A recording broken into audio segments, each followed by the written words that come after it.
outstanding fantasy RPG, The Dark Eye, aka Das Schwarze Auge. And with me today are the stars of our Dark Eye campaign. Well, I think we're calling it still Revelations from Heaven, but I probably should rename that maybe at some point, but not for now. Let me introduce you to the stars of today's session in our campaign. I'll go the order I've got you guys on the screen here. Why don't you tell us who you are and who you're playing? First up is our resident armor smith, Dave. Hey everyone, I am Dave, and I am playing Elweni, and she is a blessed one of Rondra. That is correct, yeah. And, yeah. Very nice. And joining us as well is our resident German language translator when I can't figure out what something means. It's Ingolf. Yeah, hi, I'm Ingolf. I'm playing Korgrim, who is an Ordorf and sometimes very unlucky in social situations. So he has had a little bit of stumbles. So we've had, it's going to be an interesting session because Korgrim and Elweni have not yet actually met one another be in the game. I don't think, right? So let's start with Elweni. Yeah, or it was in some weird adventure before that, and yeah, the timeline is a little bit screwed up, I suppose. Yeah, we've got. So I think. Well, let's talk first with Elweni, and then we'll get her caught up. So let's take a quick peek, Dave, at the maps. Last time we played, I was sort of talking about places in the abstract, and I've got some better maps to help situate you now. So this is Aventuria in general. Aventuria is one of the four continents where adventures take place in the Dark Eye across the, this edition, the 5th edition, and the previous 4 editions that preceded it. The most influential kingdom or political unit is the Midden Realm. That's located right in the center here. We're going to go to a map with that in there, but it's important for Elweni because she comes from Gareth, the capital of the Midden Realm. Culturally, the Midden Realm is a bit of a mix of kind of like quasi-European fantasy type settings, but the closer you get to the south, the more you lean into kind of like Middle Eastern and North African kind of influences. When you get down into the Caliphate and the Qom Desert, the Sultanate of Goria, you really get into a much more, of those cultures reflected in the fantasy version. The realm, where are we? Oh, I think it's right here. So this is a map of the Midden Realm itself. The Midden Realm is made up of a bunch of different duchies and provinces and such. Let me clear this out here. And we'll put you guys down. I think I grabbed your... Yeah, look at that. Remember to grab your tokens. So we were being in Kosh. Yes, and that is where we are. We're in Kosh. And so you've traveled all the way from Gareth all the way into Kosh. You went down the Imperial Road here, past Stonbrücken, and then down Steinbrücken. What is it? We had met with the dwarves in the Kosh Gate? No. Costume. Costume. Yeah, so there is... Yeah, that's right. So you guys... The backstory we had sort of set up... Let's move to the map maybe of the Principality of Kosh, as we're kind of there now. I think this is the correct one. Let's see. The one with everything marked... Yeah, Here we go. All right, let me get your tokens down here, guys. So this is Kosh. Koshim is indeed where... So when we first started playing the adventure, we sort of like hand-waved the backstory for you guys. We said, oh, you traveled to Koshim, and then you were coming back, and that's where we started the adventure. We decided to go back and start with you guys arriving at Angbar and kind of fill in the reason for why you have traveled here. Angbar is the capital of the Principality of Kosh.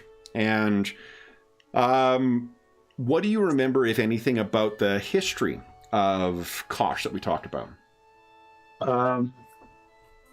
There had been a, I don't want to say displaced duke or noble out of one of these northern communities. Yeah. And his son had gotten in with some really bad lady who Yes.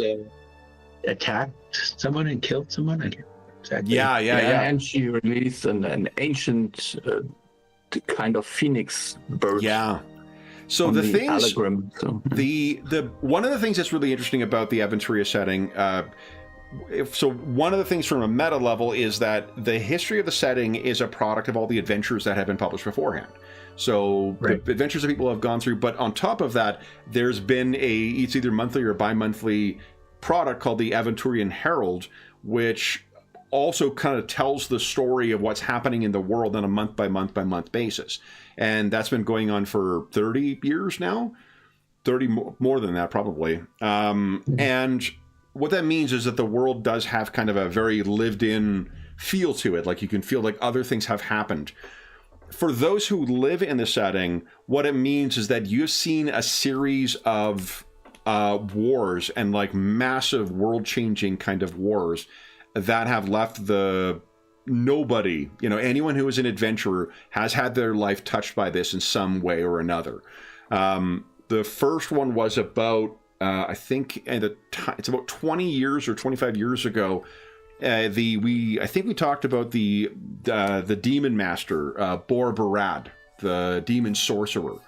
He came and fused together this incredibly potent artifact called is it the seven-pointed crown or what was the name of it?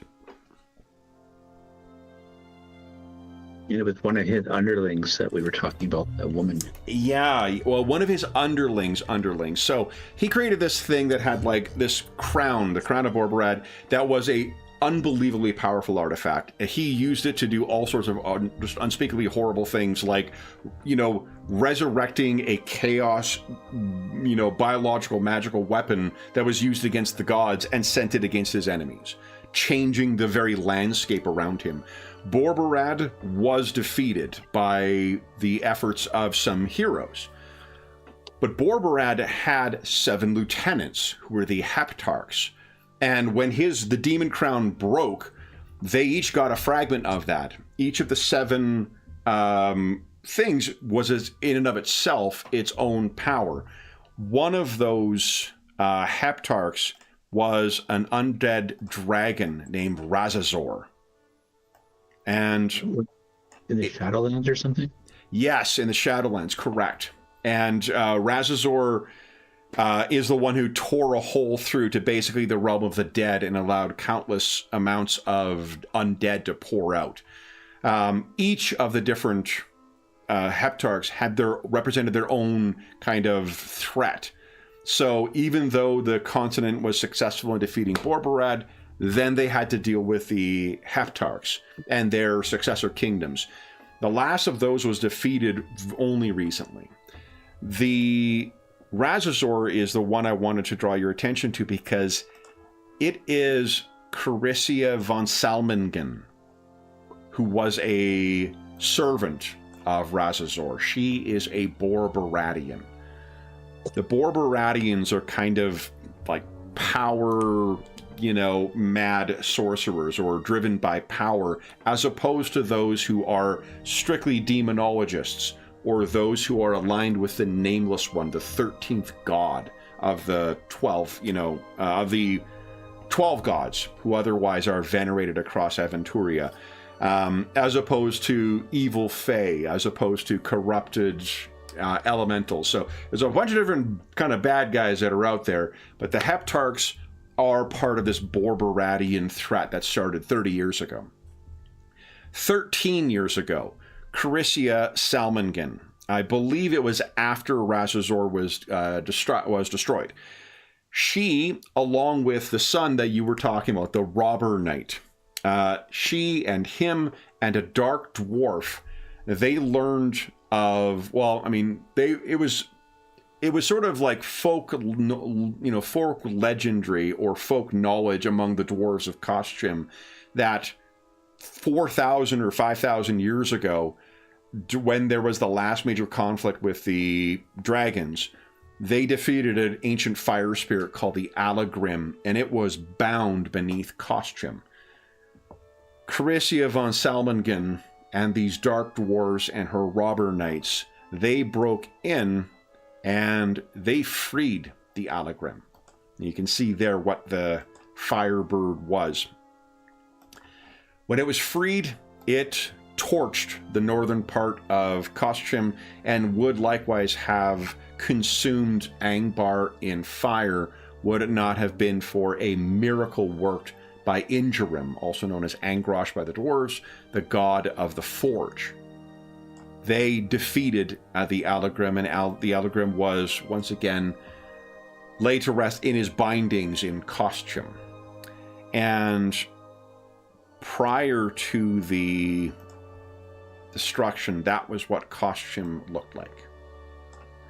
Now, there's a couple of names that we talked about last. You weren't here for this. Well, it's names that I threw out, and I realized that without like pictures to go with them, it's just me fucking rattling off vaguely Teutonic sounding names that are going to be difficult to remember. So I got some great illustrations from the Riverland source book. I mentioned that there was the king of the dwarves, whose name was Gillamon, son of Gillam, mountain king, dragon slayer, lord of the Gargalax clan. While his father, or his son, died when the Allegrim was, sent loose, it was a human wizard who was an ally of the Costume named Voltan von Falkenhag, who saved the king's life with his magics, although he was not able to save his sight. So he is blind now. The loss to the dwarves of Costume has been it is an absolute catastrophe. So Voltan. You met Voltan? We met Voltan. Okay, so then yes, that's right. So you've met Voltan and his cousin, who is the Count of the Hillsland region. Count Wilbur Arbelius. Yeah, we talked to him at the end of the session. That's right. And then he had shared with you the threat of Carissa von Salmongen being spotted 6 months ago, and as reported in the Aventurian Herald. Now, what's happened since then is you've gone back to the, I think it's the Chapel of the Dragon Slayer, where the Rondran, the Blessed Ones of Rondra and her church are located. And you've been maybe dealing with them there. Since that time, your comrade, Gareth, and not Gareth, what is his name? Garen Bladebreaker has made a number of new friends, and we have met you may remember that you were being set to Costume to inspect or accompany a wizard or a mage who was going to be inspecting something that the Costume have come across. The dwarves have come across something to do with, they think that it was how Carissa managed to get her way in there. Things have gotten a little more complicated since then. For one, Corgrim was sent by King Gillamon, the Mountain King, to accompany everyone here. There has been some other revelations. Corgrim, what do you remember of the other things that have happened to you since you set out? Now, I don't think you were there for the Cursed Gold, right? Nope, I wasn't. Yeah. So Garen came across, just by way of a poker game, he came into possession of some cursed coins that he got cursed. And then there was a woman from is it the Garethan Empire? Is that what's across to the west? I could just, I got my map right here. What am I doing? I think let's see here. It is not Garethan. It is the Horasian Empire. Yeah. someone came over from there who he was gambling with. That was Hobbs's character that he played. And it turns out someone was hunting that cursed silver. That was George's character, a exorcist from elsewhere in the Midden Realm. Both Jeff's character and Hobbs's character were attacked by very angry rage ghosts, basically, that were the survivors of a cursed battalion. A battalion of Borberadian soldiers, so soldiers in service of the Demon Master, who were betrayed by their commander and slaughtered to the man. When they all died, their spirits haunted the gold that he was paid. And so as long as the coins are together, there is no curse. As soon as you start separating it, people get attacked by these spirits. And one of the things they talked about is that Lady Carissia is a gifted necromancer, having learned from an undead dragon. So there was some concern over, well, what's going to happen if she manages to get all of these coins and alter the curse that is associated with them? She may have a undead army ready to deploy. I think you have been assisting with that, which has led to the delay of your departure. What you found is the individual who had supplied that. His name, where is it here?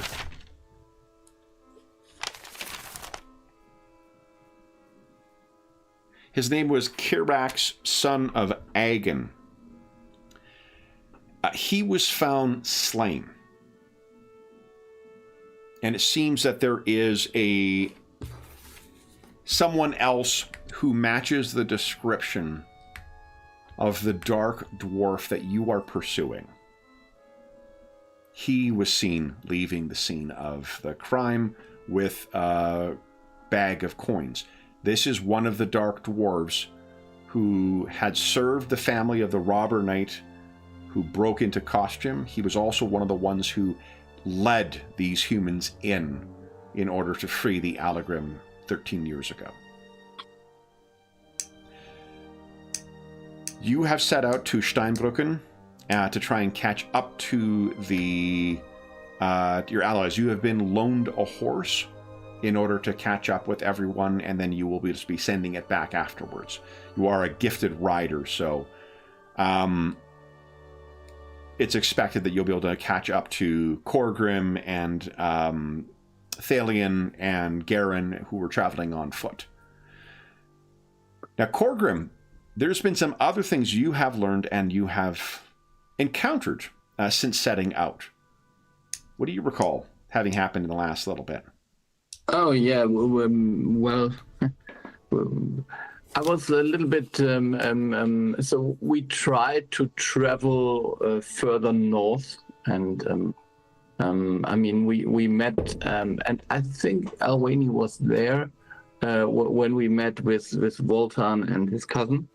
And then we made our way from Steinbrücken, and we are going to Oberangbar by coach. At least that was the plan. And we met. I think we met a blessed one of priors in the coach. Yes. And also a fellow dwarf. Yeah. And in the last bit, we had some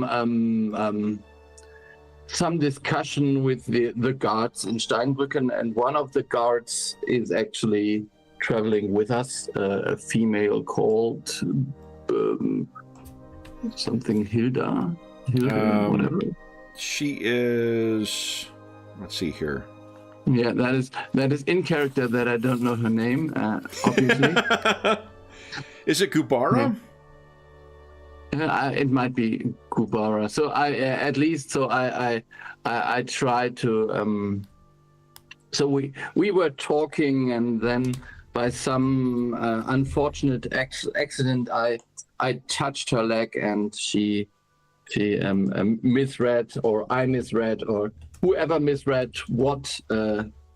Anyways, it was very embarrassing for the two of us, and yeah, she wouldn't speak with me any further. The Prialda is the blessed one of Prios. Prios is the sun god. Yeah. And then this is not a great. I've had difficulty finding another illustration of a female dwarf, but I think this one's fucking great. So we'll just use this for the hill dwarf. Yeah, and she is. So we heard about rumors that there is a robber knight or some. So we met robbers on the way, and they were just basically going further south, because in the north, where they were originally trying to basically be highwaymen or something, they were driven south because someone else reclaimed their this old burnt down castle, and took camp there, and it is maybe the persons we are looking for. So yeah. So the guy who was the guy who runs Vengenholm right now, he is whose name is not from Jürgen. His name is Jellic Vengenholm. Mm-hmm. Jellic is the brother of the guy who kind of stole Vengenholm from the others during that political tumult. He's actually seems to be the guy who has rallied the North together, which has been kind of ignored by the rest of Kosh right now.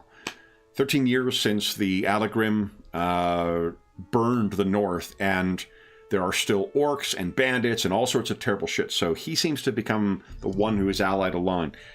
The one who was the son of the former ruler, Ulfing von Jürgenfell, he's dead. He died at the gates of Angbar. But one of his lieutenants is a guy named Ulfrig the Bloody Bastard, also known as the Bastard of Baresteig. Yeah.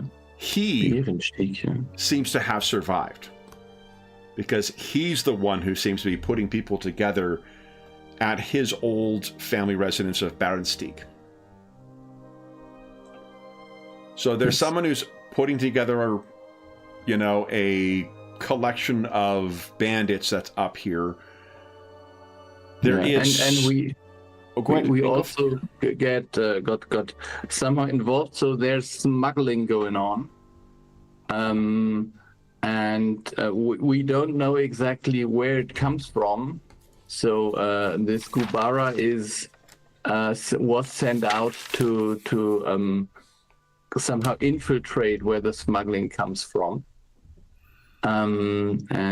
so she is now I don't know, disguised as a ordinary dwarf while being in the watch of Steinrücken. Where are we now? We're traveling. So we are midway, so in a way. On the way towards Mitveg. There's a town that's Mitveg where you can rest and kind of sleep indoors. Then you'll be making your way up to Oberangbar afterwards. At Oberangbar is where Gubara is supposed to meet with the Baron of Oberangbar to talk about cooperation, because Steinbrücken is currently, because of the bandit problem, they're currently looking to expand and to do more to sort of secure the trade and travel. So she's supposed to do that. I can't remember how you guys learned about Dunkelkurve. Yeah, I'm not sure, but I remember that we somehow found out that there might be a secret smuggling route from Oberangbar to Tralek. Yes, that's what it was. And so we are basically we are trying to support the people in Steinbrücken and Gubara by getting rid of these kind of smuggling, because this is an imperial road which is for collecting whatever things they want to collect on that, and right now there's this smuggling going on, and the money is dearly needed for repairing what was broken down in a way. Yeah. And then also, I think it was, Corgrim. Corgrim also had a chance to speak to Prielda, who is a blessed one of Prios, and he thought that she might be from Furdok. Furdok is where the largest cathedral of Prios is located. It's also where the Inquisition is located for Kosh. But it turns out she's from further east. And she seemed to recognize some of Corgrim fought during the War of the Heptarchs. And he has some leftover, stuff on his equipment that would indicate that he's traveled quite far abroad, because he fought as far east as the Shadowlands. Do you remember what she told you, Corgrim? Why she was traveling out here? I don't know what exactly she told me, but there was some kind of... She was following up something. There was some kind of mystery or something, but I don't exactly remember, honestly. No, and that's fine. It was so what she had said was that she was hunting. There was something that seemed to be hunting people in Mitveg. And Yes, she seemed convinced that it had a diabolic connection to it. She didn't expand on it as of yet, but she said to, if what your job is, the Church of Prios often does not like mages. So to the point where there was one college of mages where when the city kind of went, found religion and the Church of Prios took over, they had to relocate the college. So she was no lover of theater. Better than locking it down and killing everyone in it. True. This is true. So what, don't give them any ideas, mind, but what she said in spite of that was that if Corgrim was supposed to escort his mage to keep a close watch on Thalion when they get to Mitveg, because something seems to be amiss there. And she is traveling alone on this. So Elwenny, you have had an opportunity to travel through Steinbrücken, which is one other reminder, I guess. I don't know if I had these last time too, Dave, but I'll show you. I think I may have actually, but let's just take a look once again, because they're, I think, pretty cool handouts. Here is... This is the Great River Valley in the southern part of Kosh. Cool. When you are going over the mountains through the Griffin Pass or near Koschim, that will be what you would see. Oh, that's not what I'm looking for. The dwarves are ancient foes of dragons. And let's see here, do I have any? Oh, in the lowlands, yeah. And this is sort of the pastoral regions before the Allegrim came. In the south, you would still find much that would be like that, but for those in the north, they have not escaped the influence of the Orc Storm, the release of the Allegrim, or the opportunists who have come over the border since then. In fact, the bandit that Corgrim and Gareth and Elwene came across, and Talion came across, he was actually from, I can't remember the name of the nation, but it's one of the nations to the north of the Midden Realm. It was... Easy pickings here, so let's go south. Exactly. Andergast. So because there was opportunities to get out from underneath the thumb of the kind of rigid class system that's in place in Andergast. Come down, be a merchant, or be a bandit. You can make your riches. All right, so Elwene, you are riding currently. We'll say you've passed Steinbrücken. A reminder as well too, for most of Kosh, the hill dwarves make up about a quarter of the population. So 1 in 4 people you'll encounter will be hill dwarves. The hill dwarf, sensibilities for constructing things and whatnot is all very apparent. And also many of these cities are originally hill dwarf settlements. While the human kingdoms have been here for about 1,000, a little more, no, that's not true, about 2,000 years, the dwarves have been here for about 5,000. So Koshim has been here for way, way longer than any human came to, Aventuria. And in Angbar, they venerate some similar gods, and or the gods' names are interchanged. Exactly. It's one in particular. So the actually I can bring you over. So there's that awesome temple of Ingerim, also known as Angrosh. So Ingerim is the name that most humans know the god of the forge by. The dwarves know him as Angrosh, and they in fact call themselves the Angrashim. They are the children of Angrosh. So this is the Great Forge. This is the grandest and central temple for the Church of Angrosh Ingerim within Aventuria. The city itself, you may remember, our big map here, and on the Angbar Lake, that massive, like you cannot see the other side lake. There's also a big fortress. Yeah, exactly right up on the hint. I think it's not called Ashes, but it's something like that.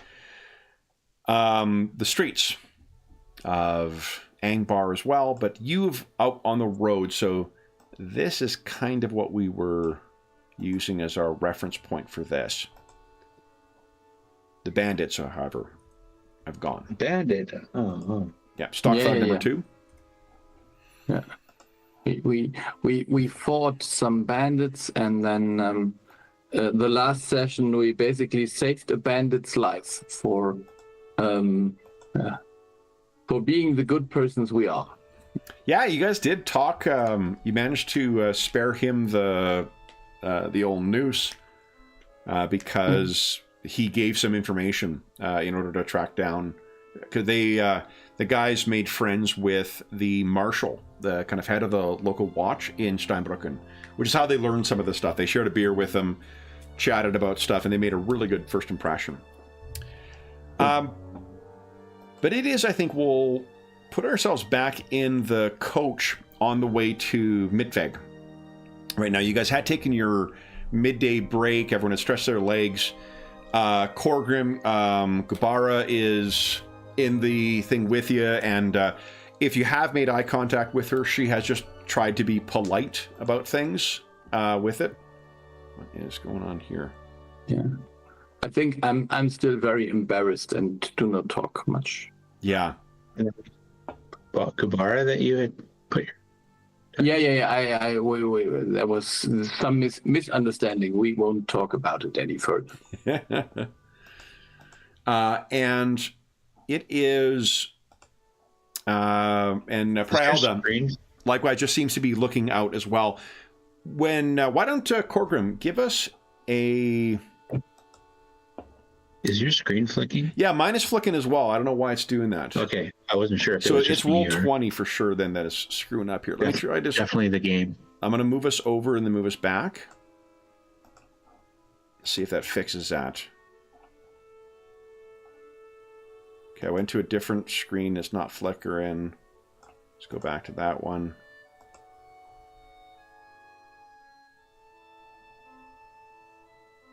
Okay, that seems to have... I don't want to jinx it, but... Okay, that seems to fix it. You were saying and mine just flicked as well. What the fuck, roll 20? I don't know what it's going... Like, they're Mine doesn't flick, but maybe the lag or something. I don't know. yeah, because it's fine here. flickering. For those listening at home, my apologies for the flickering. I don't know what is. You know what? I'm gonna try refreshing my browser and see if that makes a difference. I'll also have to reposition our cameras because I don't know what is. If I can get that to stop, that would be lovely.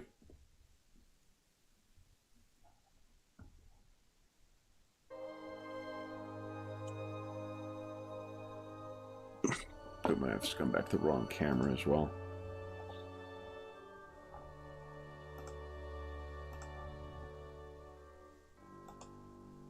There we go. All right, well, hopefully that'll make it different. I don't want to jinx it once again, but we'll see if that makes a difference. Anyway, so why don't, Corgrim, why don't you give us a... where's my character sheet? What I have. Okay. What's that, Dave? I said the stream looks okay on YouTube. I don't see it flickering on. Okay, good. Hopefully that has resolved the issue. I forgot to grab my sample character sheet. That's the only fault I give the GM screen. No list of skills. Yeah. Give us a perception check, please.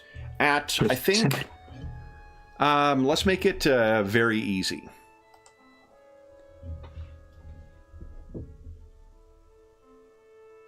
Very easy. Okay, let's check.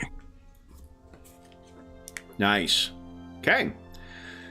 So, I think you are the first to hear the sound of an approaching horse coming from behind. You can hear there's the sound of the horses dragging the carriage. The three of you in the carriage are quiet. You know, it's been quiet since you've got back in, but you're the first to hear. There's a sound of something coming up behind you. If you stick your head out, you can see coming from behind there is a pretty, tall-looking armored woman with the hilt of a blade coming over the back of her shoulder, and riding a horse at a pretty good, not a sprint necessarily, but at a gallop in order to catch up with your wagon. Mm-hmm. And I think we established that we know each other. You probably would have, you probably would have met with through Voltan von Falkenhag. Yeah, at, okay, so something. Yeah. Was that just an excuse to say Voltan's name again? Yeah, it kind of was. Yeah. So you like the name very much. Okay. I like the name very much. Voltan von Falkenhag is an awful lot of fun to say. It is the macro statue of this campaign. Okay. So then you see her and you recognize Elwenning. She is a blessed one of Rondra. So then I will just relax a bit. So I was just thinking whether we should expect another ambush or something. But, so you it's a friend, I would just say to the other ones. Oh, and Prielda maybe pokes her head out, and she kind of exclaims, like, a blessed one of Rondra? Yes. You have hidden depths, Master Dwarf. And the carriage, once it hears it as well, begins slowing down, so you're able to kind of ride up to where everyone is. And the coachman and his, riding the person who rides shotgun for him, they turn around and say, "Good day, my grace. Was there something that you needed?" Good day. Carry on as intended. I'm just catching up with Master Corgrim and company. Oh, the door opens and Prielda steps out, and you can see that you recognize someone as a Church of Prios. And you could give us, if you'd like, a let's make it an easy knowledge religions check, please. So a routine check? Is it routine? Sorry, I can't remember when it prompts, it should be challenging. Easy should be the next one up. Oh, okay. So Dave, when you're clicking on it, click on the dice. Oh, okay. Yeah. So And then it'll prompt up a little dice. box. Oh, yeah, there we go. Yeah, and there's a drop down in there where you can change it from challenging to easy. Okay. There you go. 2 quality levels. That's awesome. So what you can tell, not only is she a rank, she's obviously a member of the Church of Prios. 2 other things you can tell about this. For one, the markings on her cassock and her robes, it indicates that she is also an exorcist, or not an exorcist, a inquisitor. Inquisitor. So she is someone who is rooting out. They're not quite as flashy or powerful as like 40K Inquisition or the Spanish Inquisition. But they are no less merciless, though. We talked before about one of the things that's interesting about the setting is how there are no obviously good deities and obviously bad deities. There are nuances to be found among all of the devotees of all of the gods, including those among your goddess who believe that she supports those who are strong and does not favor those who are weak, so the strong can take from the weak freely. I assume you do not subscribe to that interpretation of Rondra's teachings.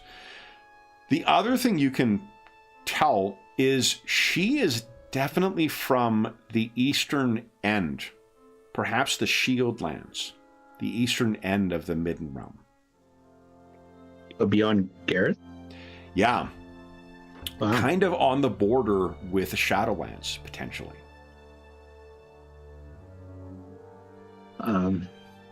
So I did not know that Corgrim was traveling with the Inquisition. she kind of looks a little shocked, and I'm sorry, my Grace, we have not, or your Grace, we have not been introduced. I am Prialda of Prios, priest of Prios. Well met. I'm Elweni, Blessed One of Rondra. I apologize if I was surprised and blurted out what maybe should have been an inside voice. Not at all, your Grace. Perhaps, driver, we might take a brief break so that we might stretch our legs and Elwene has an opportunity to stretch, to take rest, or at least her horse. And the driver says, all right, but not long. We want to be in Mitveg by well before sundown. Yes. Wolves about these parts lately, I've heard. Wolves and bandits, I hear. So he pulls the carriage over while she pulls you aside, and she gestures for you to come as well, Corgrim, if you are not there. Gubara, who Prialda thinks is just a dwarf traveling up to Oberangbar, leaves her behind. She walks a discreet distance away, and she says, "Forgive me, Your Grace, but I was not aware that the Church of Rondra had also taken an interest in whatever task sees this dwarf accompanying a wizard, a mage. A guild mage at that." Yes, I was one of the original protectors of said mage. As Rondra wills, we'll complete this task with good Corgrim and Gareth and the others. Or no, Galen? I can't remember. Garen. Garen. Indeed. So it is whatever awaits in... I'm trying to remember, Ingolf, did you tell her that you were heading to Vengenholm? I said we were going to Oberangmar and want to go further north. Okay. But I don't know whether we were talking about Vengenholm specifically. So, you know what she might assume then? Is knowing that is this... Rondra's Dank. Exactly. So Rondra's Dank means, like, thanks to Rondra, or Rondra's gift. So there is a shrine to Rondra between Oberangmar and Vengenholm. Yeah, this is here. So it doesn't work. So this one. Yeah, there. right there. Yeah. Yeah. So Prielda says, then Elwene, are you all traveling to Rondrastank then? I'm trying to remember if... Yeah, because you just said you were keeping him safe, right? I think she did know that you were from Costume, so she may know that you're bringing him up to Costume, just not know what reason. Yeah, I think we told Gubara that we are on the will of or on a mission from. I said I was on a mission from our king, and there was also a mission from not Voltan but the real Count Vilber, I believe. Yeah. Yeah. All of which is in service to the Thalessian League, right? To try and avenge the death of the Queen Mother or the Prince Mother. So she says then, I think she will understand that you're going to Costume. She says, I don't know, Elwene, this task that you are... This mage must be doing... something of great import if he merits not only the protection of your order, but of the servants of the Mountain King as well. Mercenaries, I hear, as well. It isn't the rumors in Midvik that bring you north. Which rumors would you be referring to, Your Grace? There have been a series of vicious attacks and disappearances in Midvik over the past 2 months. And I had, forgive my unwillingness to share more, Corgrim, I did not know that you were accompanied by a Blessed One as well. Mm. Your task may not take you further north, and I wish not to pry in your mission, but to keep yourself apprised, there are 4 people in the past 2 months who have gone missing from Midvik. 1 missing. The headman, I hear. Oh. And 3 dead. 2 locals and 1 traveler. It's said that the sounds of beasts were heard inside where those were killed. 1 even in the very inn where the traveler was staying. But none saw the beasts. None saw them come. None saw them attack, though they heard them, and saw only the bloody aftermath of their work when they found them. Though I cannot say what has become of the headman. There has been no body.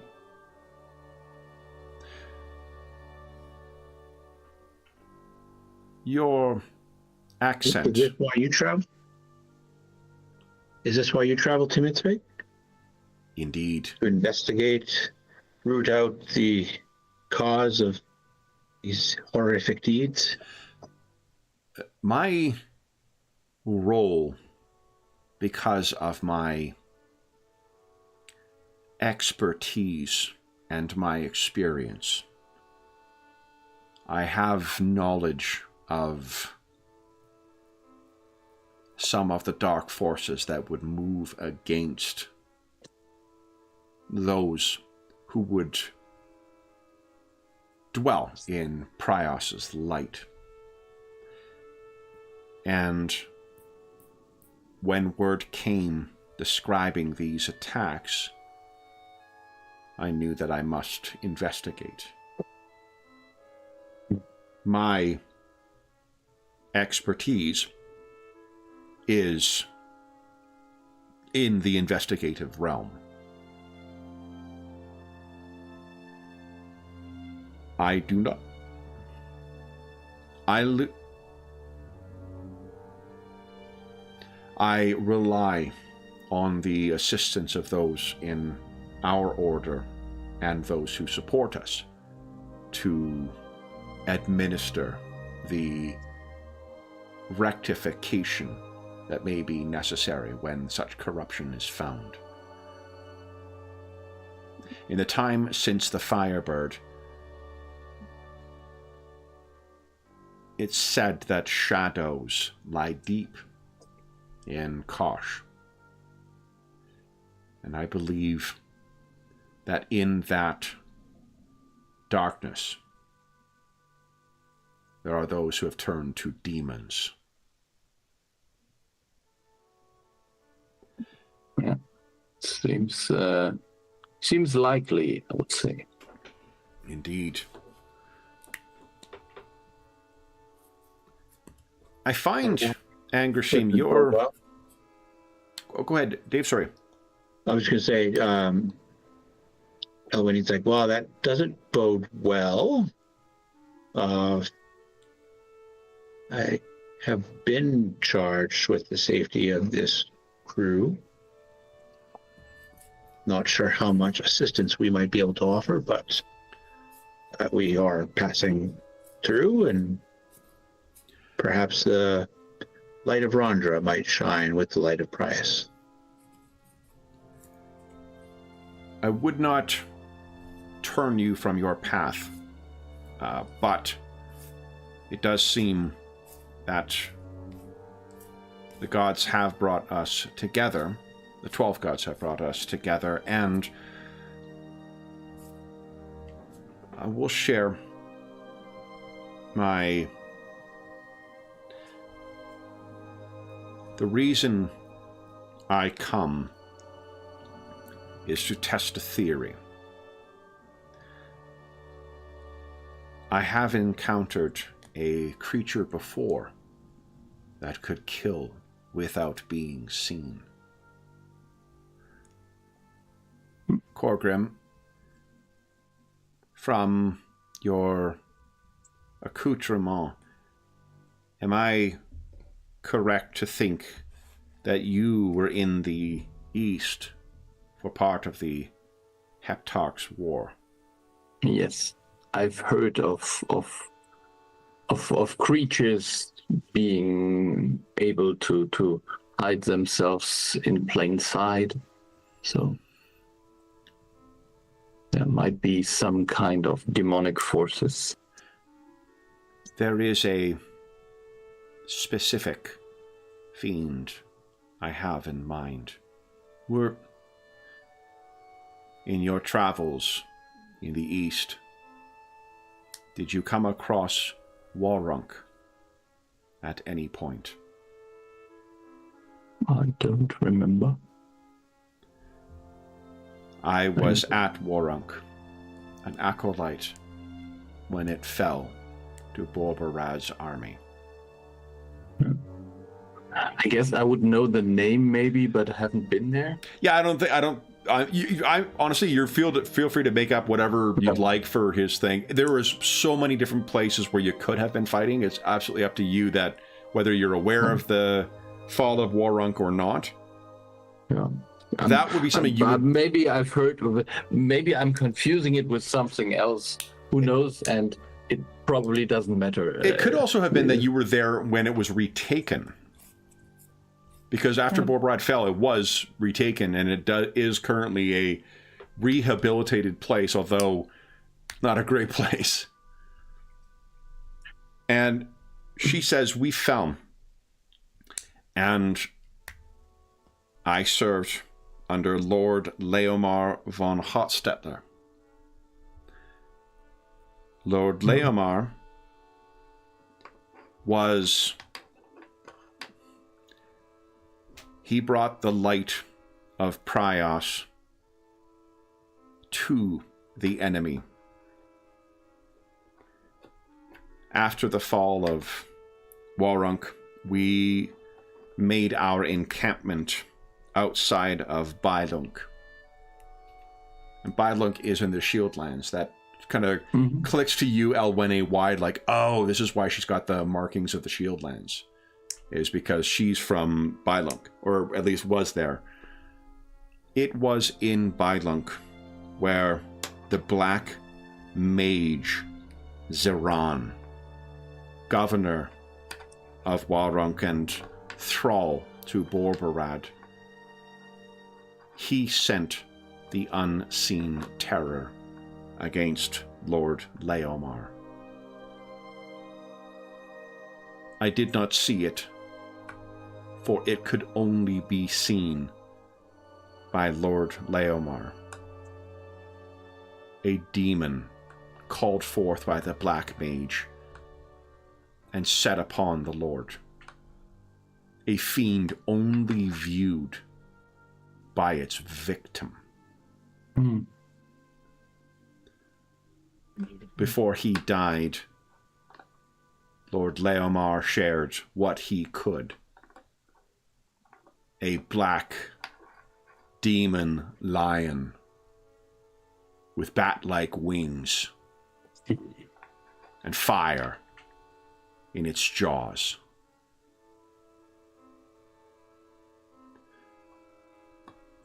My studies have given a name to this creature, a four-horned demon of the Nameless One. This creature is known as a Grakvaloth.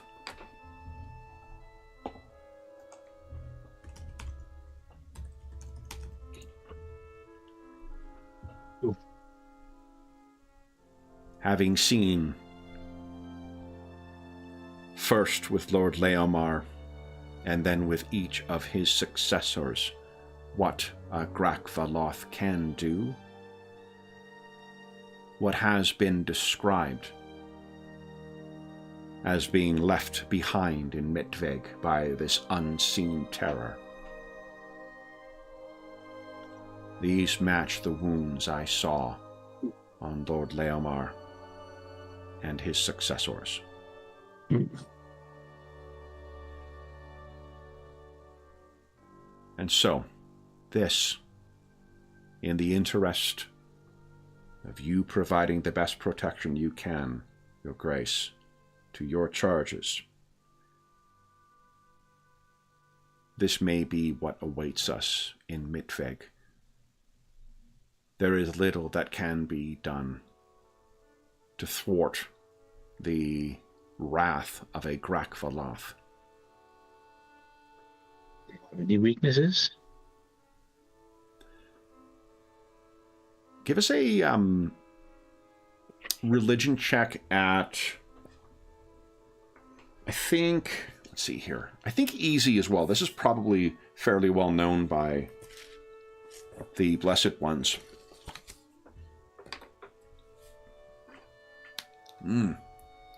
So you could spend a fate point and re-roll as many of those as you like, or you can roll with it as a failure that it's just not something you know.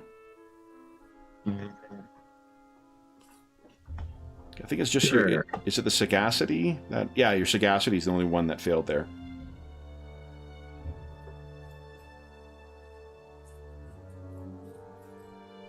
And how do I re-roll it? I just click on it? So go to your character sheet, just go up to your sagacity, the purple dice, and just click on that. and it'll prompt you and just give it the same modifier, +1. So remember, don't put the plus sign in. Okay, so I'm clicking on the sagacity, I'm not clicking on the skill again. Exactly, because then you'll roll just that 1 dice. And then we'll know which ones you're re-rolling because we'll see it in the color. There you go. Nice. So that's 2 levels of success then, because you've got 6 skill points left over, gives you 2 quality levels of success. Well, what you know, Elwini, gosh, you know an awful lot about demons. We talked before we went live about how the archdemons are kind of, the 7 archdemons are a nemesis. Maybe there's more? I'm saying 7, and now that I say it, I think there might be more, but in any event... And there should be 12. There should be 12, right? Yeah. For each god. Yeah, so the 12 archdemons, they represent kind of like anathema. The Demon Sultan created them as like mockeries of the 12 gods. And that is why blessed weapons from their counterpart can be effective against them. The trouble is with the Nameless One, he is the 13th god. He has no counterpart. And so that vulnerability that can be exploited with other demons, if it is as she says, and a Grakvaloth is a demon of the Nameless One, that will not help. You rolled 2 degrees of success. So do you have any questions about what she might know about this as well? As you got... Has anyone else been sent to... Yeah, so here's what you would know. That's a good question.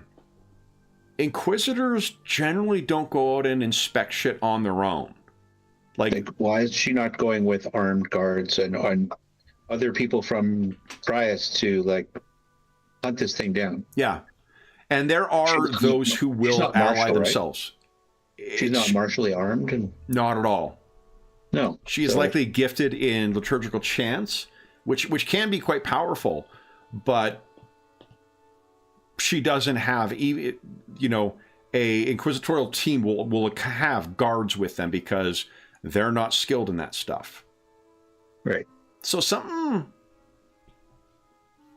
something's off here. Or at least something is unusual. Are you lending assistance to a team that's already been dispatched? Because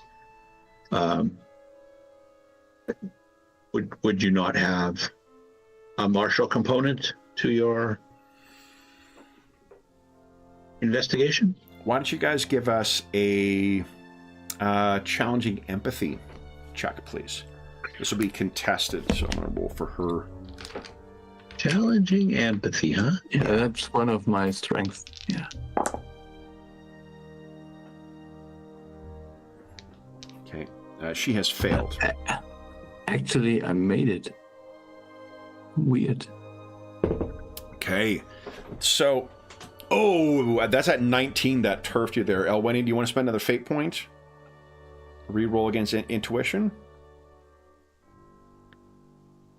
Do we get fate points back throughout the night or no? We've been playing with no, but I think I'm going to give you guys a fate point after the break as well. I think that the intent with this game is so as to do that. You can also, if you roll a success, you can buy up your quality levels as well with a fate point. We play with metacurrency in so many of our games. Initially, we've been playing with rules as written, but I'm probably going to be a little more... And I think that the game intends for you to give them more freely than I have been. Yeah, I will... what the heck? Reroll your intuition. Roll with the punches here. Okay. Intuition and no bonus? No bonus, yeah, because it's a contested roll. Nice. So that'll be 1 degree of success for each of you guys. So she stammers out something about that, with such things, it's standard for us to investigate initially. Though, of course, if you happen to be around and are able to provide any assistance, that would be graciously welcomed.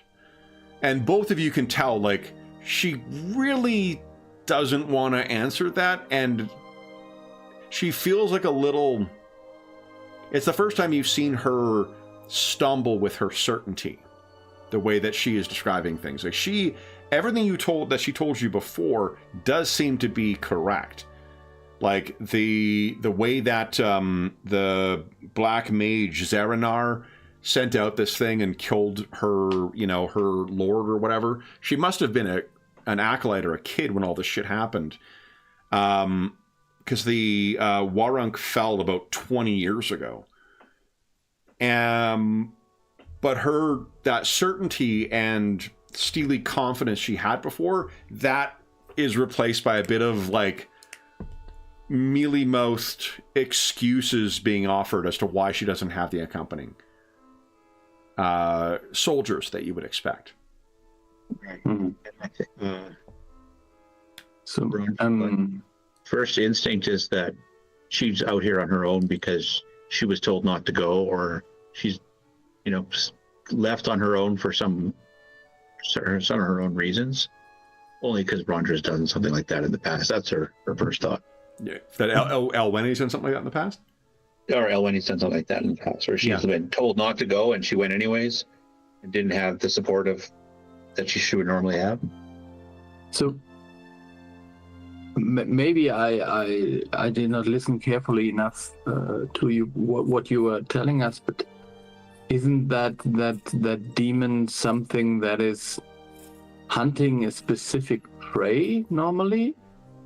Wouldn't it be conjured? So and that she says is where the weakness is. If we find the demonologist, the Borbaradian, then we stop the Grakfaloth.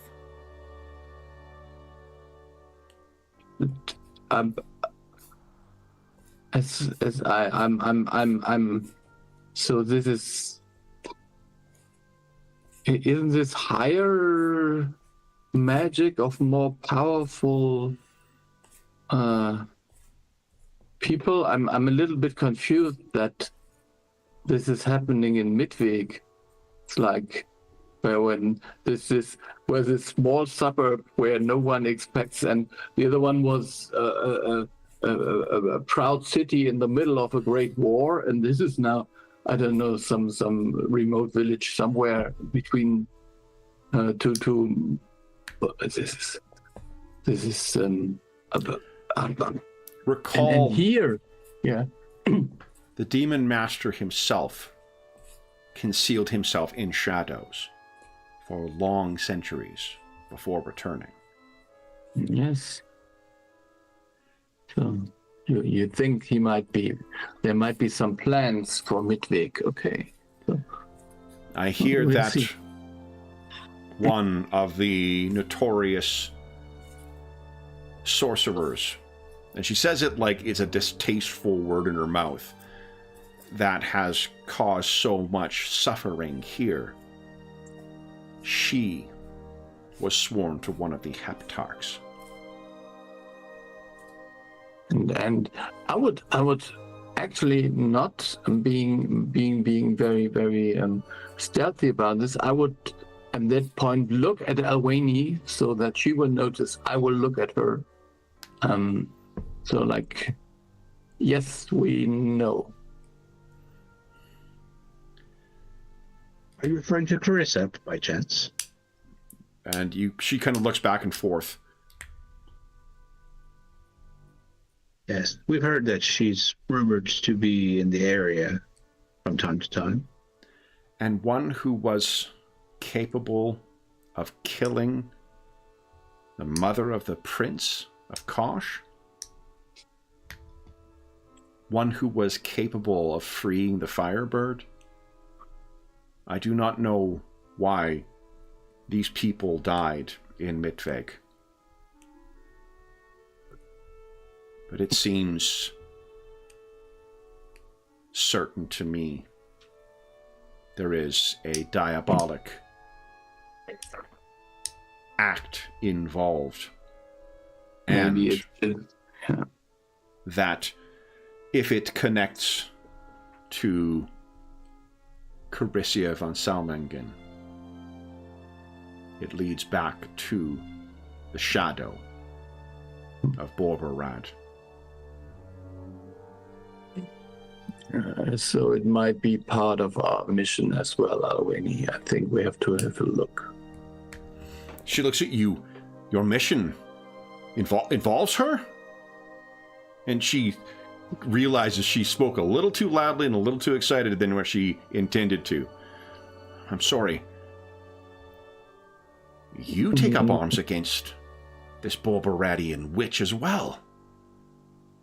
I think any decent dwarf would take up arms against her. No, we are chasing one of her underlings.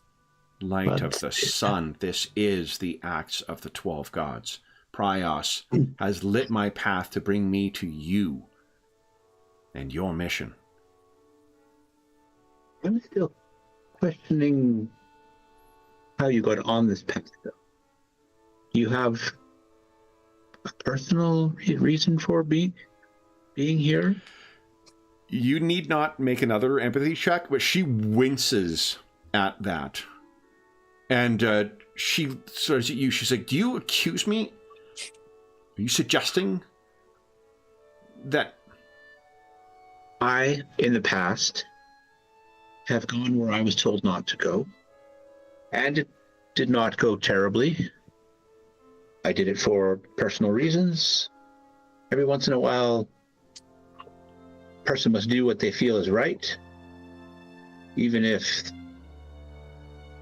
their supervisor or matron says otherwise.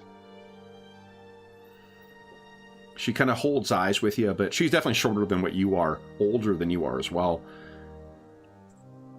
And she says, we follow the voice of God, not the men who serve them. Indeed. She looks over at you, Corgrim, and trying to judge whether she can trust. She says, no, this is not sanctioned by the Inquisitor. For you to have a retinue of guards and attendees.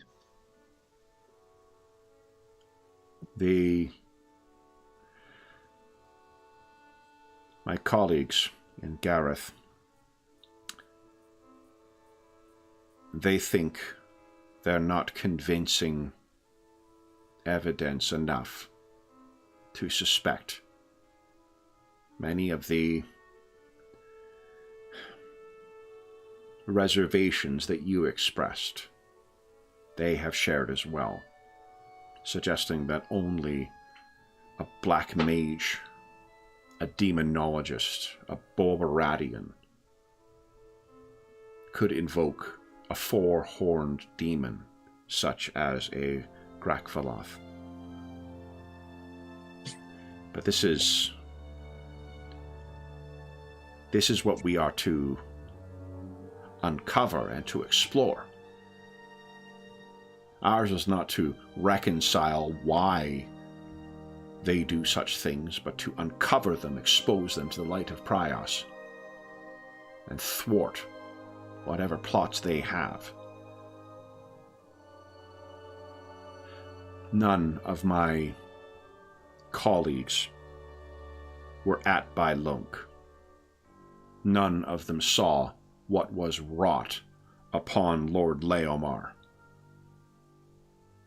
And you could tell that Corgrim, I think you recognize this, having served alongside those who fought in the Heptarch War against Borberad himself. Like, she is chock full of PTSD. There's a lot of war trauma that is obviously unreconciled here. But she says she knows it. I know it. But I am not blind, if I am proven wrong, but it burns in me like the sun itself. I know what awaits us there. Yes, but knowing what awaits us there, had you not come across us, what would your plans be to take down this demonologist or Carissa or whoever it might be that can summon this demon? Is there not going to be some child reading in the corner who stumbled across the right words to use? She looks at you and smiles. But I am not arriving alone, am I? No. Rondra has seen to that. Thanks to the 12 gods. Indeed.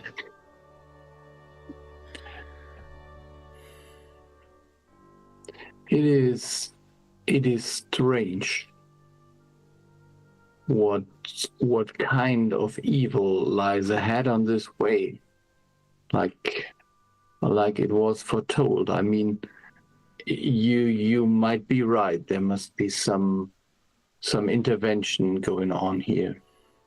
It seems everywhere we stumble, we find the traces of Curisia and her underlings. And perhaps a link to their current direction.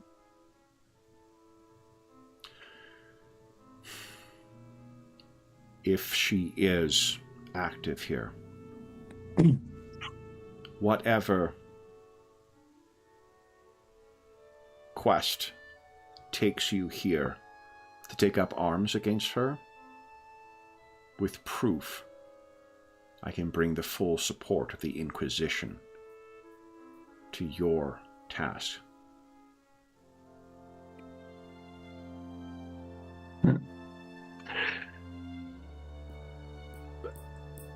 I think Cogram is a little bit reluctant on that because while they might be an excellent force, you don't want the Inquisition being around. That was... No, and while Elwene is from a more moderate realm of the Church of Rondra, Corgrim has direct experience with the lunatics who believe that power is the only thing that matters, and that Rondra allows you to enslave populations so long as you can continue your fight. He's seen the worst, probably. War brings out the worst in all, you know. That includes the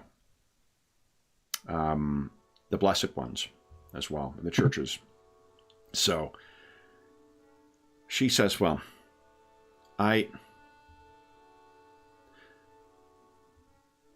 if I were in your position, I would want time to confer before we depart once again. I will return to the carriage and trust in your judgment, your grace, Master Angersheen, and trust that the light of Prios will show us all the way. And she leaves the two of you alone to speak to one another without anyone overhearing, although Gubara definitely has been a little unsubtle about poking her head out to see what's going on. I mean, she's probably stepped out as well, so she's sort of looking over at you, trying to suss out why you got, like, what it is that you're all talking about. But she does not approach Prialda when she returns to the wagon, so it's just the two of you. And Gubara, she knows what we're doing, or... Gubara knows that she is a member of the Watch at Steinbrücken and has been sent by the Marshal to parley with the Baron of Oberangbar to talk about, like, cooperative defense on the road between the two towns. She knows... I'm trying to think, what do you remember telling her or the Marshal, Corgrim? So we were telling her that we are sent to investigate about the appearance of the Dark Dwarf here, and we have reason to believe that he is somewhere in the area of Wangenholm. So that is what she knows, and that is actually what I still believe to be true. But it seems like there is other dark stuff going on here as well. So I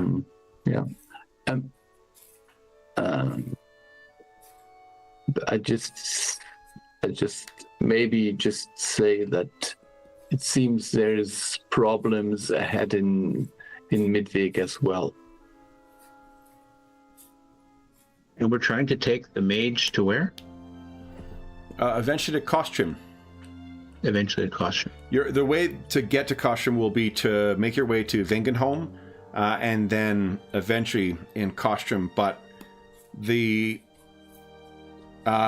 relationship between the Mountain King and Voltan von Falkenhag is quite particular, as you can imagine. He saved his life.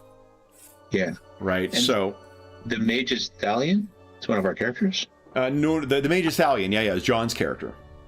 Oh, John's character. Yeah, okay. Yeah. I was like, if I remember correctly, the mage was one of our guys. Yeah. Okay. John is he's from a place outside of Furdok, I believe, and he's basically a sheltered guy. Like he studied with only one mage. He didn't actually go to one of the colleges. He has been, like tested and whatnot and certified by one of the colleges, but he's not truly part of the college. He's just a sole, student of one master. And this is what he's been sent to do, is to assist with the advice that was sought by the Mountain King. But also, if Caryssia is involved, and the Dark Dwarf, what's his name here? His name is... I think we need at some point we need this person's document for this. Yeah, I'll start an NPC file for it. That is Drogosh, son of Dern. Yeah. Drogosh would lead you to the bastard who may lead you to Caryssia. And there is a group of allies among the prince and some of his counts, and including Voltan von Falkenhag, who are part of a secret society that is dedicated to killing or bringing to justice Caryssia von Salmingen. The Mountain King is happy to support that as well. Yeah, I think it's a badly kept secret that this society exists. Exactly. Yeah. Everyone knows about the Thalessian League, but just they've assumed certain members are part of it. So, any other discussions back and forth between Elwene and Corgrim before you head back into the wagon? And Elwene gets back to her horse. He seems genuine.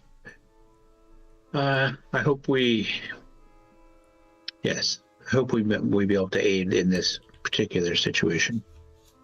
I'm just curious how she found out about this, but in a way it does not matter. Just we have to do what needs to be done here.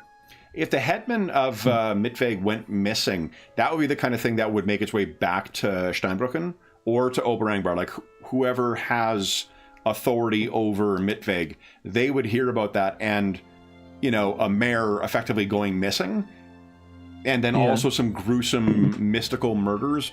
Those are things. The headman going missing is a noticeable enough thing that would get back to the Baron or the Count, whoever runs the relevant city. And then the supernatural element of that would be sufficient for that important loss to then be communicated back to somebody. Yeah, but then again, I wonder why the head of the watch in Steinbrücken never mentioned that. So either this was some weeks ago and he didn't realize that this might be somehow connected, or there is more to that story, but who knows? It could be that Mitveg is under the authority of Oberangbar too. Oh, that could be, yeah. Right, so the, he like that doesn't they know. could be kept out of the loop of this. Yeah, that might be, yeah. But any other things you guys wish to discuss before we head back on? No? Okay, then, guys, why don't we take our mid-session break right now, and then we'll talk about what you'll find waiting for you in Mitveg when we get back. So for those listening at home, we'll be back in about 5 minutes.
All right. Sorry, guys. Oh, I took a sweet time getting back, apparently. All right. So, you guys, Corgrim, you are in the carriage riding with both Prialda and Kabara for the remaining hours that it takes to arrive at Mitveg. And I think you can... Oh, you get a fate point back to Elwene. What you find is that Prialda actually, while she was like collected and kind of looking out the window before, she shares a couple of like conspiratorial looks with you at some points as you're making your way in, as if like she seems excited to be arriving. Gubara continues to sort of try not to make eye contact. Elwene, you will be riding on your own, on your horse, going in. This is a riding horse, too. It's not like a destrier or a war horse or anything like that. What are you thinking?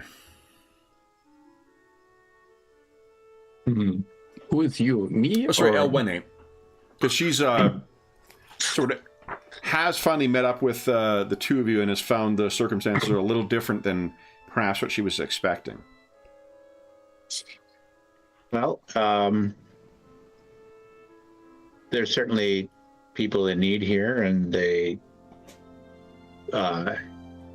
definitely falls within what the kind of good that she would like to bring to the world. And I still don't know if she's totally clear on why Brilda's here, like what her motivation was. Like maybe from the way she was talking about that lord, maybe there was a special connection there, like could have been a working relationship, whatever. But yeah, we'll see.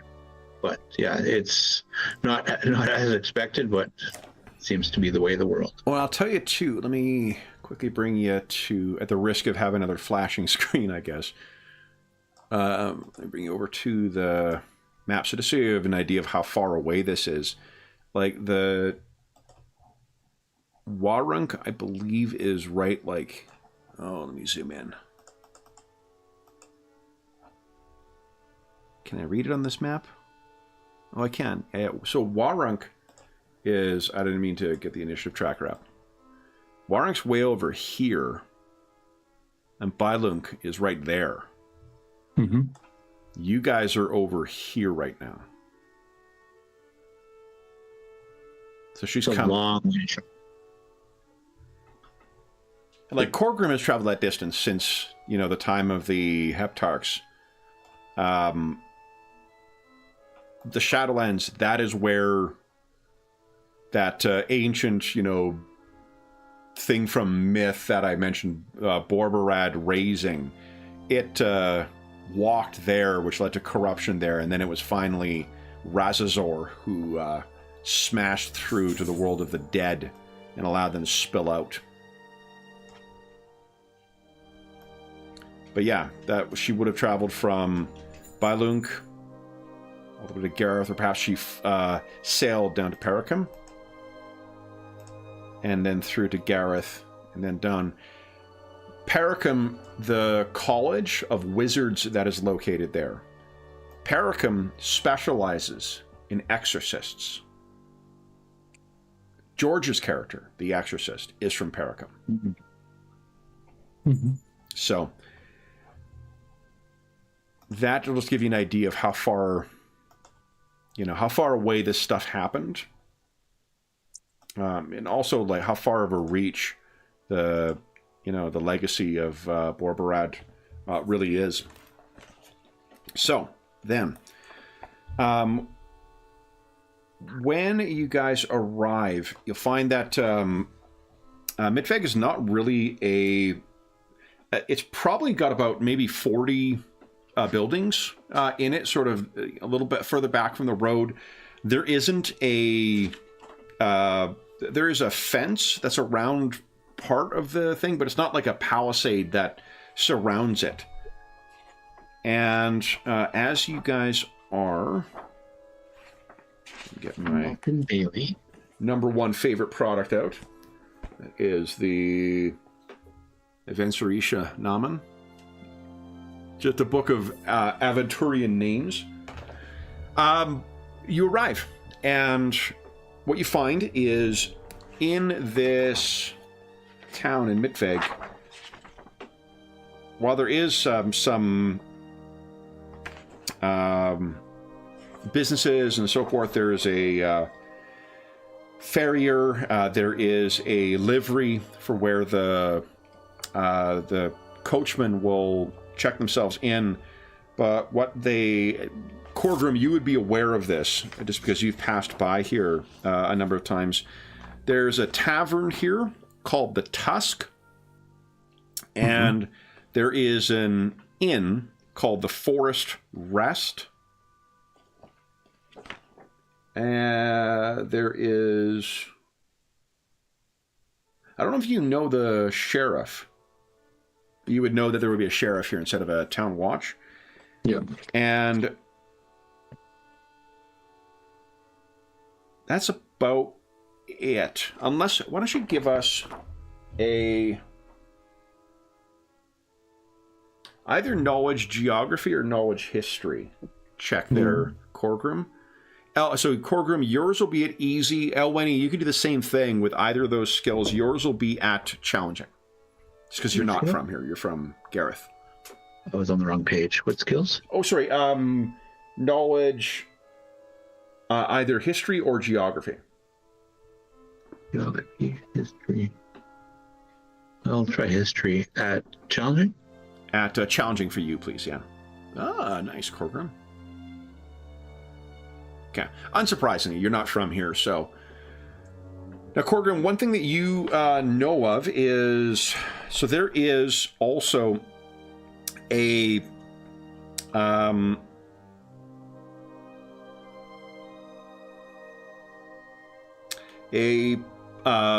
basically a person who sells magic potions and ointments. She goes by the name Aunt Gunelda, but she sells potions and such here.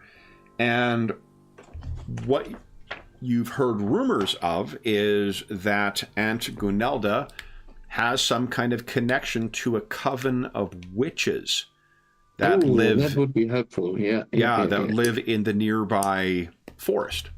Yeah. But we can't be seen with Blessed One of Priors if we want to talk to the witches. Yeah, definitely do not want to. What I think you also know is that... Give me a second. I'm going to open up one more thing, which I forgot to... I'm going to have to get... between now and next session, I'm actually going to get a binder and start printing off... Because I've got so many things that I've been translating over from German to English from my German language source books, and I can't keep going back to the computer. I want to have them in front of me. So I'm going to have to print some of this shit. But there is a tradition of... So there are, just as background, Dave, there's different kinds of witches. Witches are...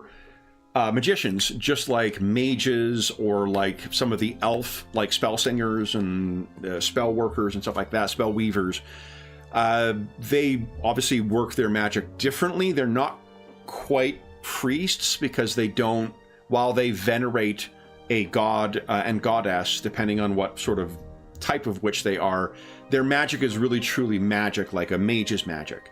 But it's different, and it tends to be in like curses and hexes.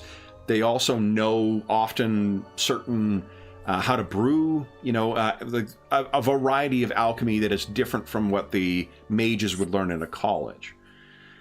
They are sort of frowned upon, though, because the Church of Prios, while they're not crazy about mages and often will do what they can to make life difficult for mages, they're quite certain they hate witches. But witches have sort of... They continue to occupy important places in particular in rural society. And the type of witch that is most common in Kosh is a toad witch. Now, there's a Kosh toad that they typically are connected to and have as their familiars. They also typically work in covens as opposed to in colleges. but they kind of have to work in secret, but it sort of is the thing that everybody who lives in a small community will know where to go, because there's certain things that only witches can assist with. So if you need to get something healed, or you need to get something whatever, and it's not going to be, you know, you need someone who's got expertise in those things or has the ability to work hexes in order to heal you, there's reasons for why they are tolerated. So, Corgrim, and you would know, like, you haven't heard one way or the other whether they are allies or not. Ingerim or Angrosh does not have the same, what's the word I'm looking for? Intolerance for witches that the Church of Prias does. So, that's what you've heard, Corgrim, that there is a coven of witches there, and that Anta Grinelda probably gets her supplies, or at least some of the supplies, from them. If not the potions and ointments themselves, then potentially the ingredients they use for it. Mm-hmm. So I would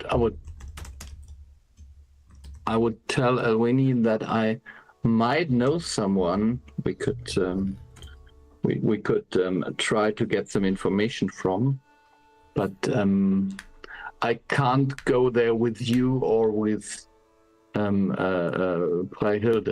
It would be maybe a bit of a stretch to come there, because she's a witch.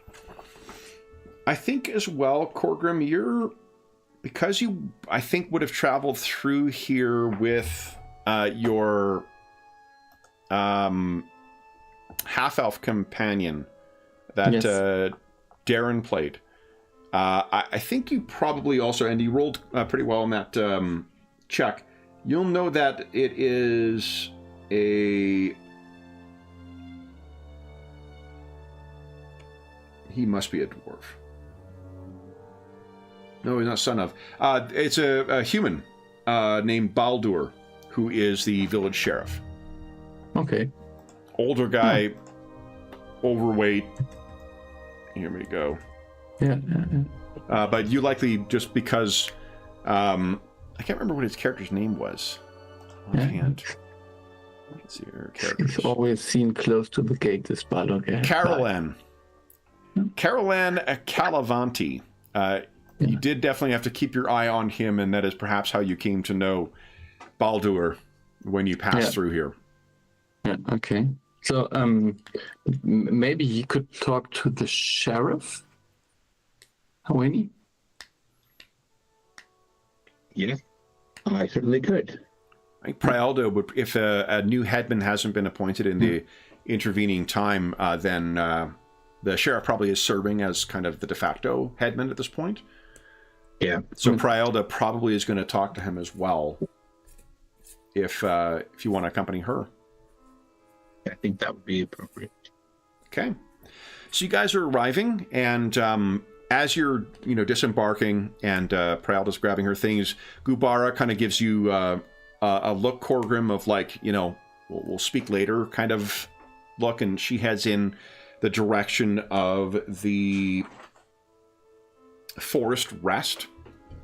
I'll put that in check here. So the Forest Rest is the inn. The Tusk, is the tavern. She's heading in the direction of the Forest Rest to get herself checked in, and Prialda steps up, and I understand the acting headman is also the sheriff, a man named Baldur. How would you know this? That is how we got word. Oh, they sent word. Okay, yeah, sorry. Of course, that is how we learned. I've been riding for too long and my brain is tired. But I would love to accompany you if you go off to meet with him. She looks very encouraged. I would enjoy that greatly, Your Grace. Please, Elwini. Corgrim, did you wish to come as well? Or I'm sorry, I have to meet an old friend of mine here. I would join you afterwards in the. I think we are staying in the Forest Inn, or we are. yeah, you'll stay in the Forest Inn, and then if you want to get a Yes. drink and some dinner, it'll be at the Tusk. Yeah. So we could meet at the Forest Inn or at the Tusk. I will find you. I mean, it's just a few steps between them, I suppose. Very good. Yeah, they're pretty much staggering distance, I believe, is the what it would be described as. So, yeah, then if you're heading off in that direction, Aunt Granelda's, it's called, sir, there's a name for it here. What does Virsel? Does that mean anything? Wieselkraut. Yeah, Wieselkraut. This is some thing that is some herb that you would find. It is used to make healing potions. Okay, got it. So then that makes. I was wondering if it was a thing that failed to translate, but so it's Aunt Granelda's Virsel cultivation is the name of her actual. Shop. So that is nearby as well too. That you want to speak to her. So the two of you go over, and Elwene and Prialda, or Elwene, you're heading over with Prialda, and she's just like buzzing with excitement over talking to him, and she looks over and says, from what I understand, two of the victims were locals. A dwarf and a human, and the third was a human who was a traveler, sealed in her room, whatever. And she kind of gives you a look like, we know what it is, there's no whatever. They're there. I am hoping that the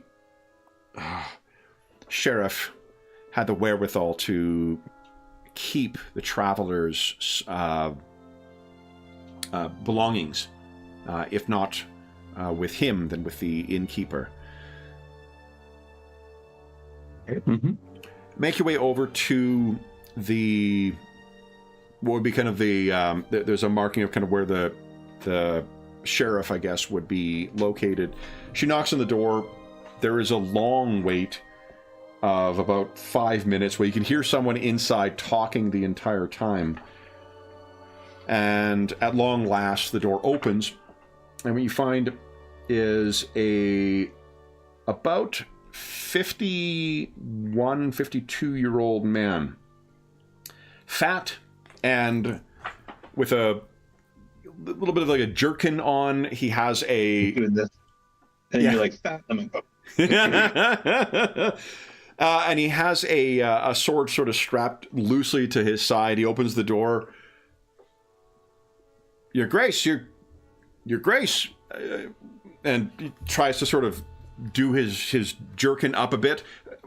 What can I do for you? I forgive me. I'm sorry. I am Baldur. I am the sheriff of this town. What brings you? What brings priests to my door? Has something happened? At peace, good man, Baldur. We're here to help, as it would seem. Help? We understand that some folks have gone missing, a human and a dwarf. Yes. A traveler accosted from their room at the inn. I will have to give thanks to the Baron. Please come in.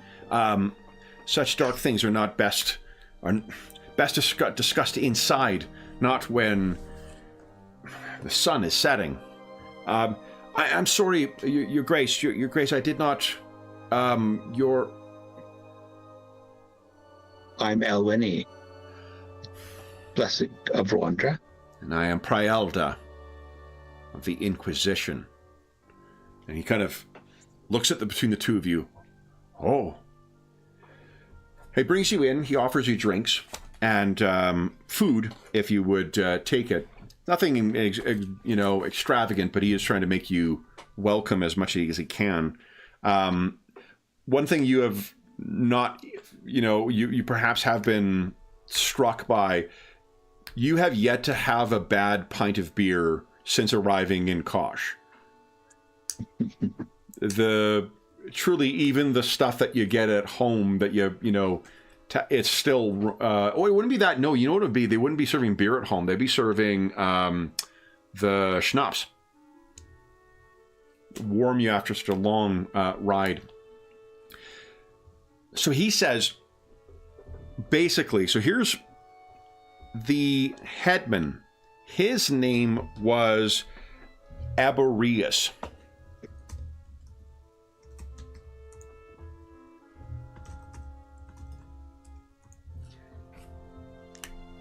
He was not the first to go missing, though. No? We do not know. We think him dead. It's been 2 weeks. None have seen him. None know what happened to him. We suspect that he is simply dead. But he did not meet the gruesome end that the others did. One was Halmar Leitgang.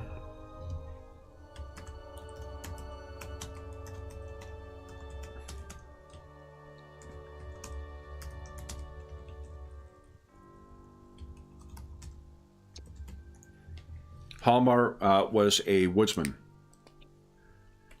And one of our dwarven neighbors, Zondresh, son of Arthag. He was a cheesemaker.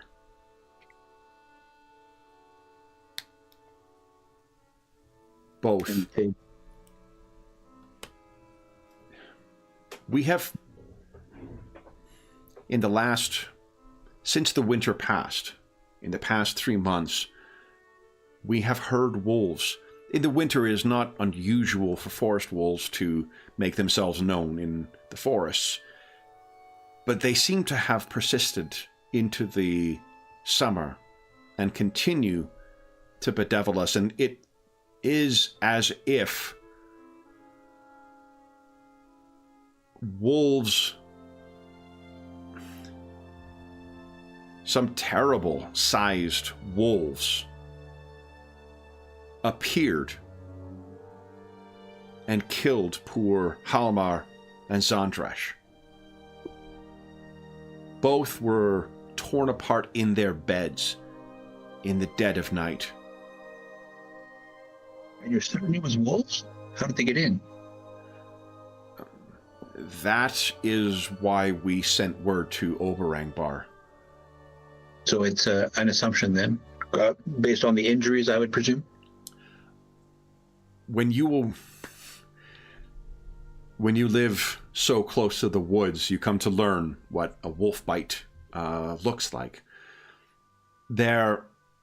Or what their leavings are, particularly in lean and hard winters. And we've had many hard winters in the last decade. The Halmar, he lived on his own and was at his home when it was struck. The door was closed, though, and he was killed from within. Zondresh was struck by while he slept with his wife. She seems spared only for hiding. And she claims that when they came, it was black as pitch. That even her eyes could not afford her sight.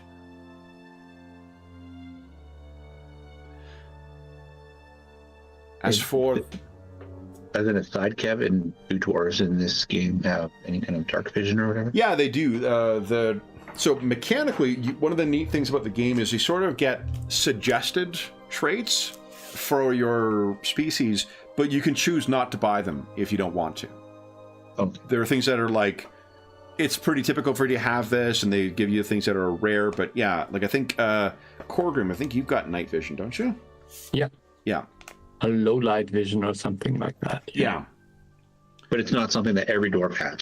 Not necessarily. I mean, most do. Most do. And like hill dwarves, unlike or dwarves like Corgrim, who, you know, or deep dwarves, I think they're called in the English version, they have like they live underground and whatnot. The hill dwarves are honestly closer to kind of like hobbits in this one. They're not as like, they're still dwarves, but the hill dwarves live among men much more than what the others do, and live like men. They may have, you know, holes in the ground they live in, but there's an equal amount that live in above ground homes, just like any human might. So I posted this in the chat. So there's dark side level 1 and 2, and only I have level 1, which mitigates the penalties of darkness a bit, but I can't see in the pitch black. No, so that would also explain why she wouldn't be able to as well. Because I almost certain hill dwarves don't. I'm just double checking here because I'm interested. I think my character is just trying to ascertain if this was like some kind of magical darkness or something outside of the realm of wolves. So it's common to have Darksight 2, which allows you to see in complete darkness. So, and it could have been like narratively, Corgrim's lower level of Darksight could just be because he's been living above the surface and, you know, exposed to the sun, operating the daylight all the time. So maybe he's just not quite as keen. Mechanically, he could always buy it up again. In which case, he would just be like, you know, focusing on trying to prevent further damage from the light. Yeah. But it's unusual that she would not see. She was bit, mind, but not. She was able to escape. She did not see anything, though. And Prialda says, and the claws. You saw claws as well? And he says, what remained behind, it seemed to me as if wolves, and their fangs are sufficient. And she says, no, but there were claw markings on it as well. And he says, not on any of those who survived. And you can tell Elwene, like, Prialda's a little agitated by that. I think I'll give her kind of a reassuring nod. Like, you know, she like, nods back at you. Yeah. Okay. And then this traveler. And he says, oh, yes.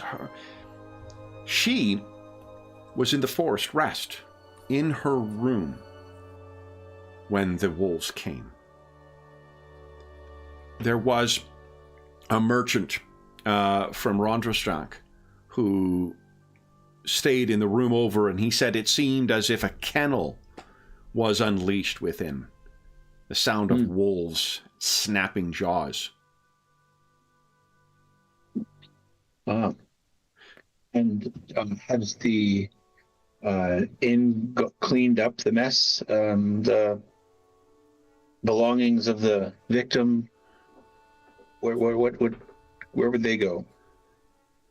They become the property of the innkeeper, who is... Oh, we don't have a name. Give me a sec here. It is...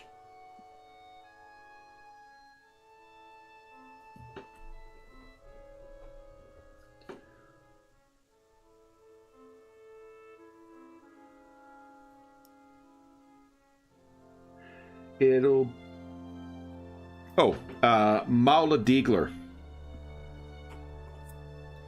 She is the proprietress of, or the innkeeper of the Forest Rest. I believe she has either sold or made use of, if there is anything remaining of the travelers. Though I tell you this, and he looks knowingly at Prialda, the most curious thing left behind, there was a fresh frog's leg amongst the ruin of that room. And Prialda says, "A witch?" And he says, "That was about what I thought. I see no other reason why a woman traveling on her own would have a Kosh toad with her." Prialda gives you a look of like, she's a little confused and she's also pretty agitated, as if like this is a sorcerer.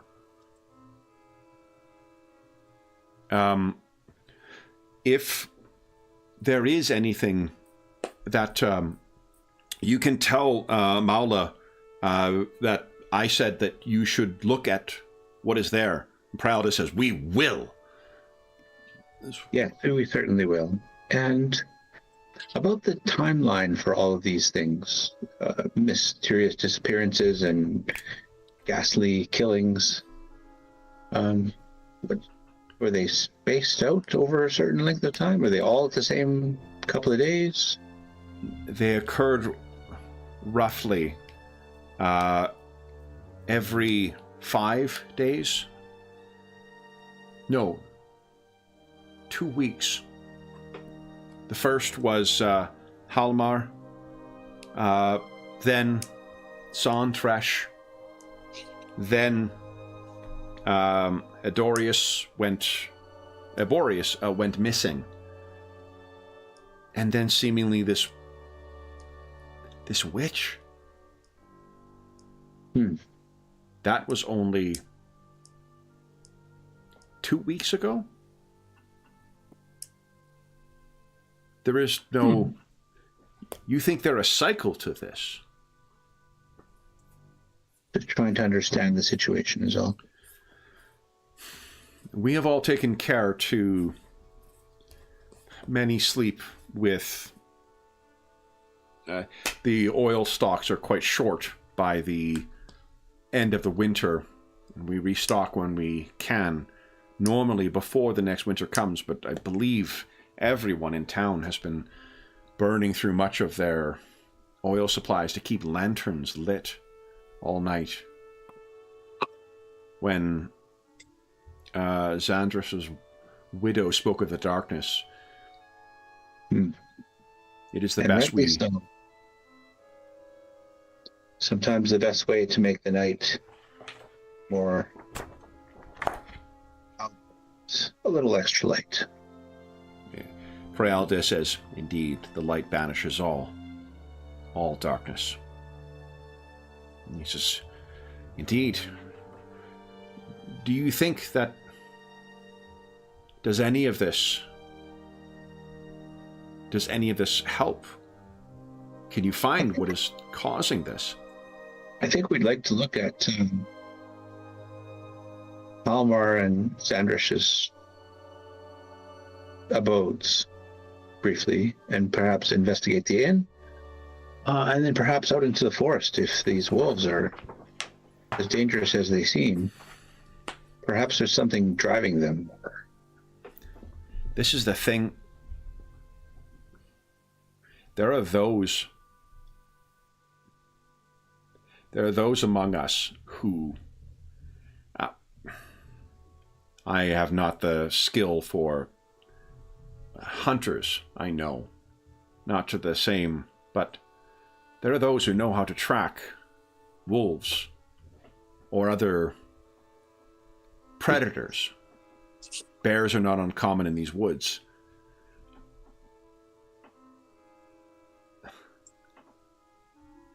At Halmar's home, at Xandresh's home, there were no muddy prints within. Bloody prints from their remains. But paws twice the size of any wolf I have seen. And Prialda says, and claws as well. And he says, I suppose, Your Grace, but we know wolf tracks when we see them. But the thing is,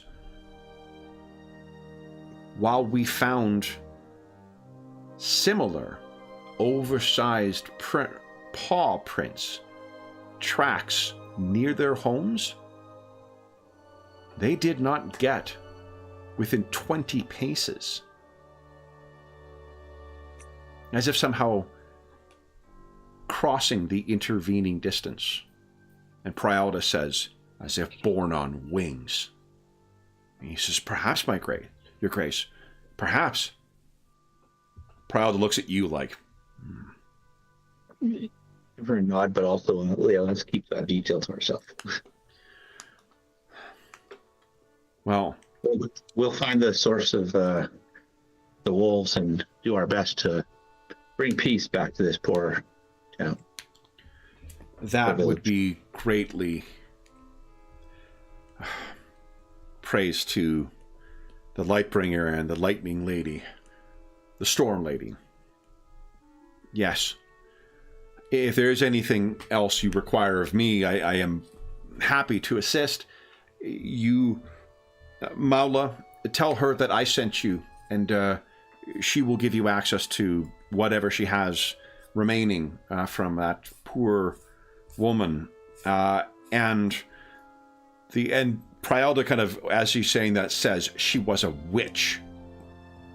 And he's, yes, that. And looks kind of you uncertain as well, Elwene, the witch. And you may also find at the Tusk. The Tusk is where most of us, those of us who will chatter and gossip, you'll find them there.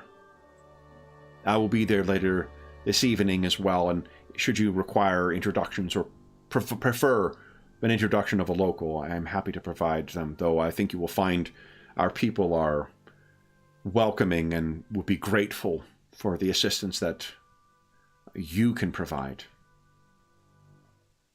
This hangs as a shadow over us, and it would be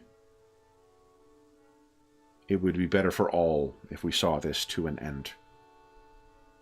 And we'll flee the storm when it comes in. Thank you, Your Graces.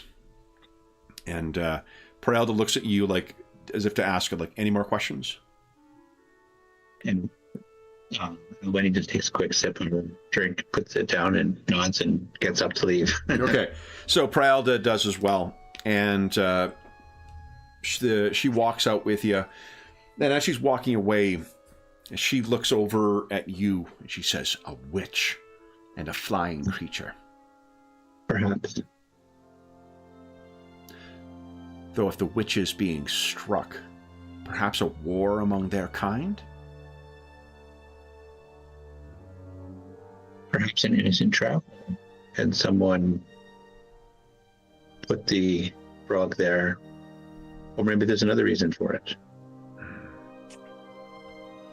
She gives you a look of like she doesn't need any of the reasons. She's well on her way to making up her mind of what's going on. Yeah. So, Corgrim, while they were meeting with Baldur, the sheriff, where would you like to go? Yeah, I wanted to meet the herb woman Aunt Grenelde. Yeah. Oh, sorry, it's Gunnelde. I don't know why I put Grenelde here. Gunnelde, yeah. Okay. So, here we go. Yeah. Aunt Gunnelde. Yeah, so let's visit her. Sure. So you open up and there's sort of like the dinging of a bell as you walk in. Gunnelde is, she is in her like early 60s. And she turns... So she's a young woman by my standards. Exactly. By Aventuria standards, she is advanced in age, but yes. She's a hale and hearty young woman. Oh fuck! I saw. Geez, I don't know if you saw today in golf because you're a comic fan too. Butch Guice. Butch Guice passed away at 65. So he was like, I mean, I'm not sure there's any one specific title. The Resurrection Man maybe was his big thing, but he did fillers on a ton of things like Ed Brubaker's Captain America. Butch Guice has been around for forever, but yeah, it is.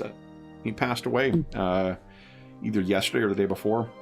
But anyway, that happy news. You arrive, and Ms. Or Aunt Gonelda is sort of putting something. It's exactly what you would expect from a small, village apothecary. More Miracle Max style layout than a proper like shop.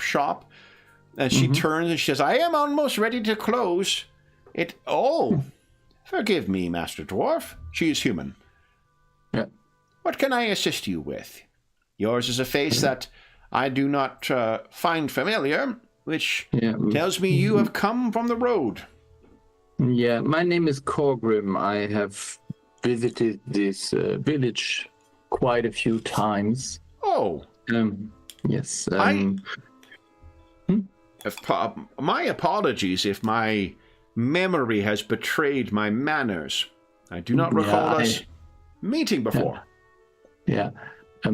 Maybe last time I see you, you were, I don't know, it was 20 years ago or something like that. So, okay, I understand. Is it blisters, saddle sores, chafing of your armor? I wish it was. I think I'm here on a more dire thing. So, you have probably heard about the dead people and some kind of, I don't know, beast that befell them. Okay. Why don't you give us let's see here.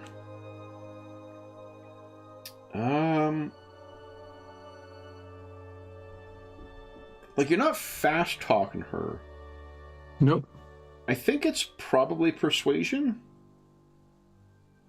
What do you think? Is there another skill you think might be more appropriate?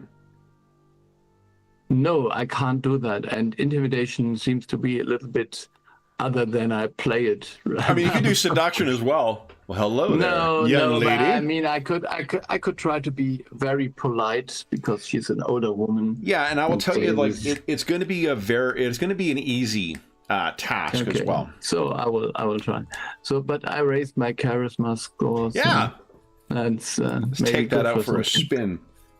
And the 20. So I will use a fate point and reroll that one. So hold on, your sagacity. You're gonna wanna. Oh, your courage is good. So you might want to reroll the charisma and the sagacity because you failed by 11, right? Yeah. Although if you're oh no, I have 0%. Zero skill I points. have to reroll both of them. Yeah. So let's start with sagacity first.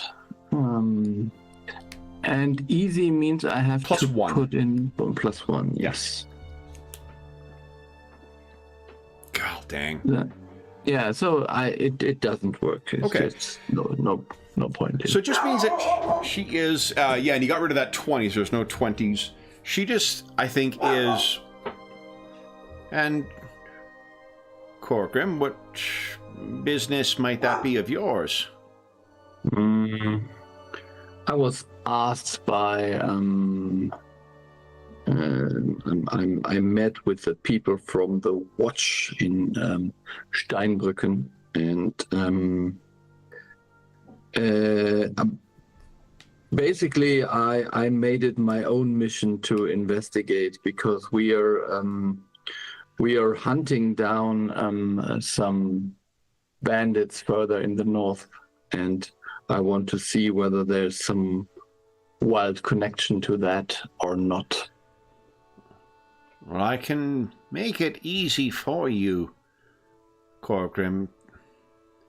while I did not see what remained of those 3 who were attacked in their beds, I heard and saw the faces of those who did. And it is no bandits that made. It was wolves that came. Okay. So then let me start with another thing. I would just want to tell you, and please don't read into that I'm trying to do some intimidation here. The people I'm with is a blessed one of Rondra and a blessed one of Prius. And although we are chasing different, as I said, we are chasing basically bandits, but as far as I see, that blessed one of Priors maybe she's with the Inquisition, you know, and if there is a witch in the village, she's always maybe the first suspect. Give us a very easy empathy check, please, Corcoran. Yeah.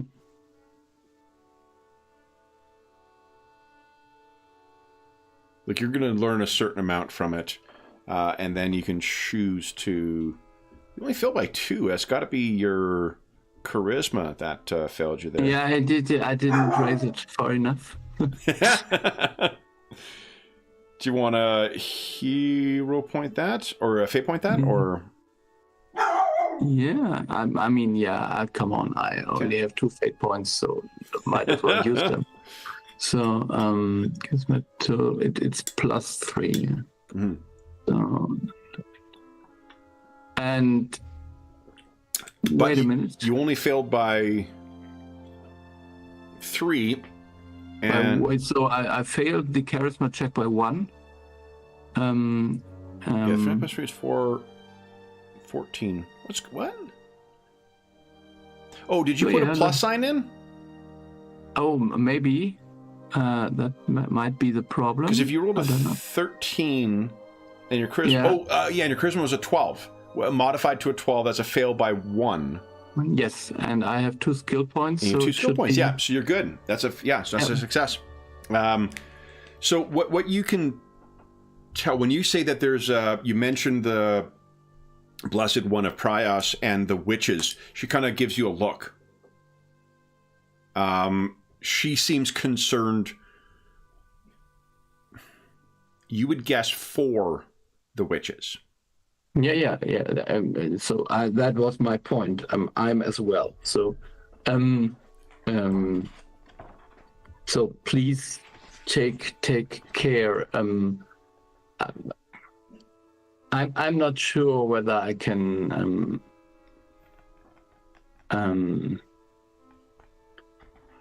I can divert her, or maybe get her to follow the real trail. It would be easier if we had some hints or evidence to some beast or bandit, because otherwise, I know that she will come look here at some point. And you don't wish that to happen to any... Listen, I came here years and years ago. If I would believe that you were somehow involved in that, it would be stupid.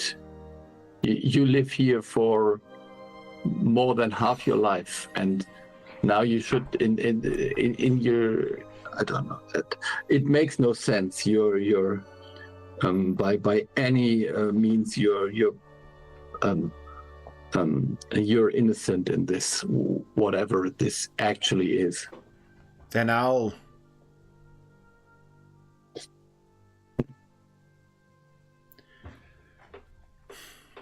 There is a coven that lives in the woods.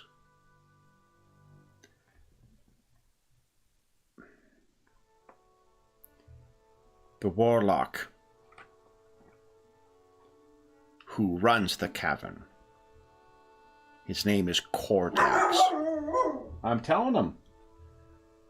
His name is Cordax. Yes. There's a young girl in town with red hair. Her name is Alevshia.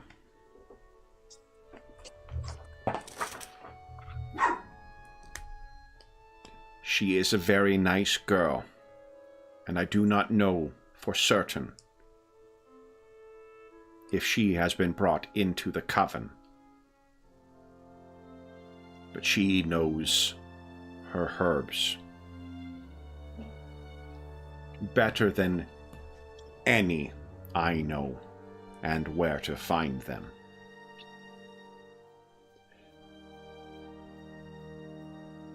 Okay. You should keep her either away from this Prielda, or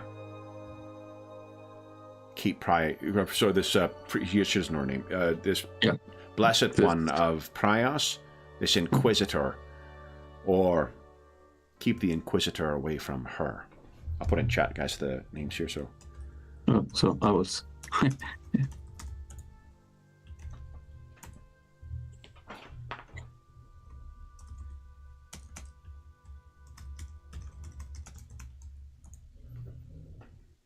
Mm-hmm.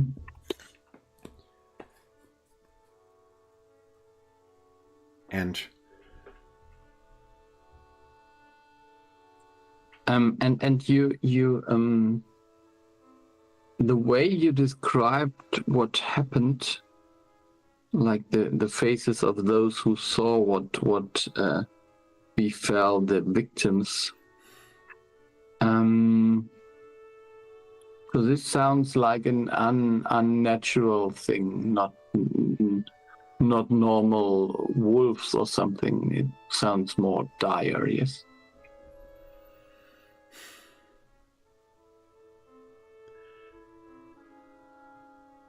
I've heard tales from when I was young.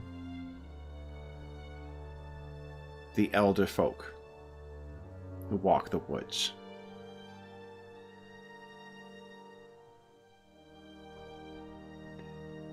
It's said that there are some among them who are like wolves, but move in the night.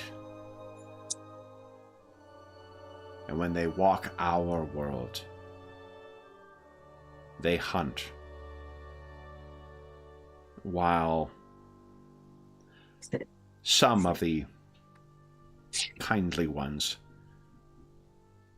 that's not the right word for it, some of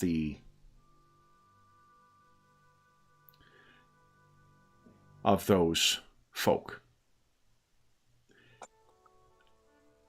some would steal children or trick people into their worlds. We heard tales of wolves that come from their world to hunt. And we've heard the wolves for months. Some say that the elder wolves, they can trick their kind, just like the others can trick us. I see.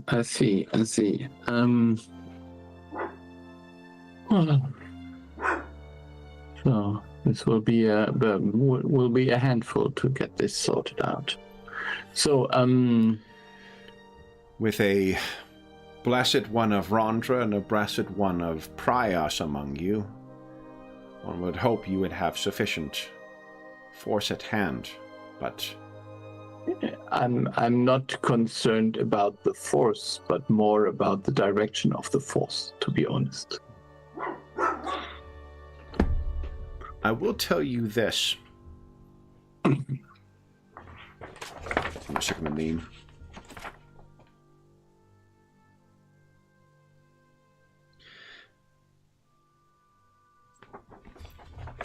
Ogdolf, he runs the tusk. Ogdolf would only serve those who go to the tusk food. If one eats, one needs their palate cleansed. So if you eat at the tusk, you drink at the tusk. This has always been the way. Mm-hmm.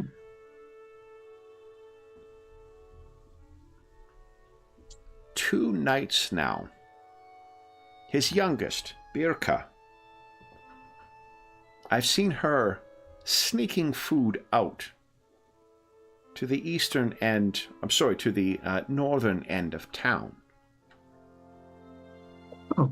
I thought that Birka may have been sweet on a boy who she did not want known to Ogdolf, but she would not be able to do so. He watches those girls like a shepherd over his flock. 2 nights she has done this, and I know I saw it again. Shortly before you came in. Birka is her name. I see. You say you are looking for bandits. Ogdolf is not the sort to throw in with that, but it is peculiar. He is acting uncharacteristically.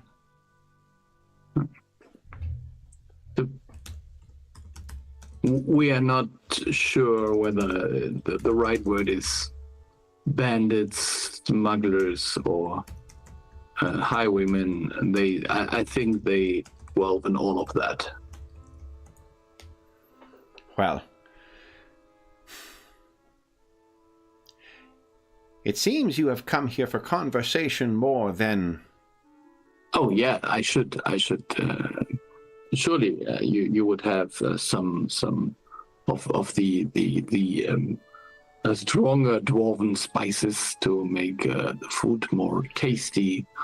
Because apologies, but sometimes the human way of spicing food is just a little bit dull. I have nothing on hand. I have little demand for such things, but if you will be helping our town, I will stay and I will prepare something for you. Your dinner may be bland, Master Dwarf, but your breakfast, you will taste it. That would be wonderful, wonderful. So perhaps that's when, Corgrim, you kind of look out the window, you can see Elwene and Prielda are making their way towards, what do you think, the Tusk or the Forest Rest? Probably the Tusk. Okay, so they seem to be making their way towards the tavern. Mm-hmm. So I have to, I think I have to go because there needs to be someone with them, I suppose. She has red hair. She on the cusp of being a woman. You will be hard pressed to miss her. She is almost always with her cat. So this is the red-headed girl, Aleftia? Oh, okay. Alevshia, yeah. Alefshia, okay. Yeah. Okay, I understand, yeah. Yes, I see. So, she... So... Okay.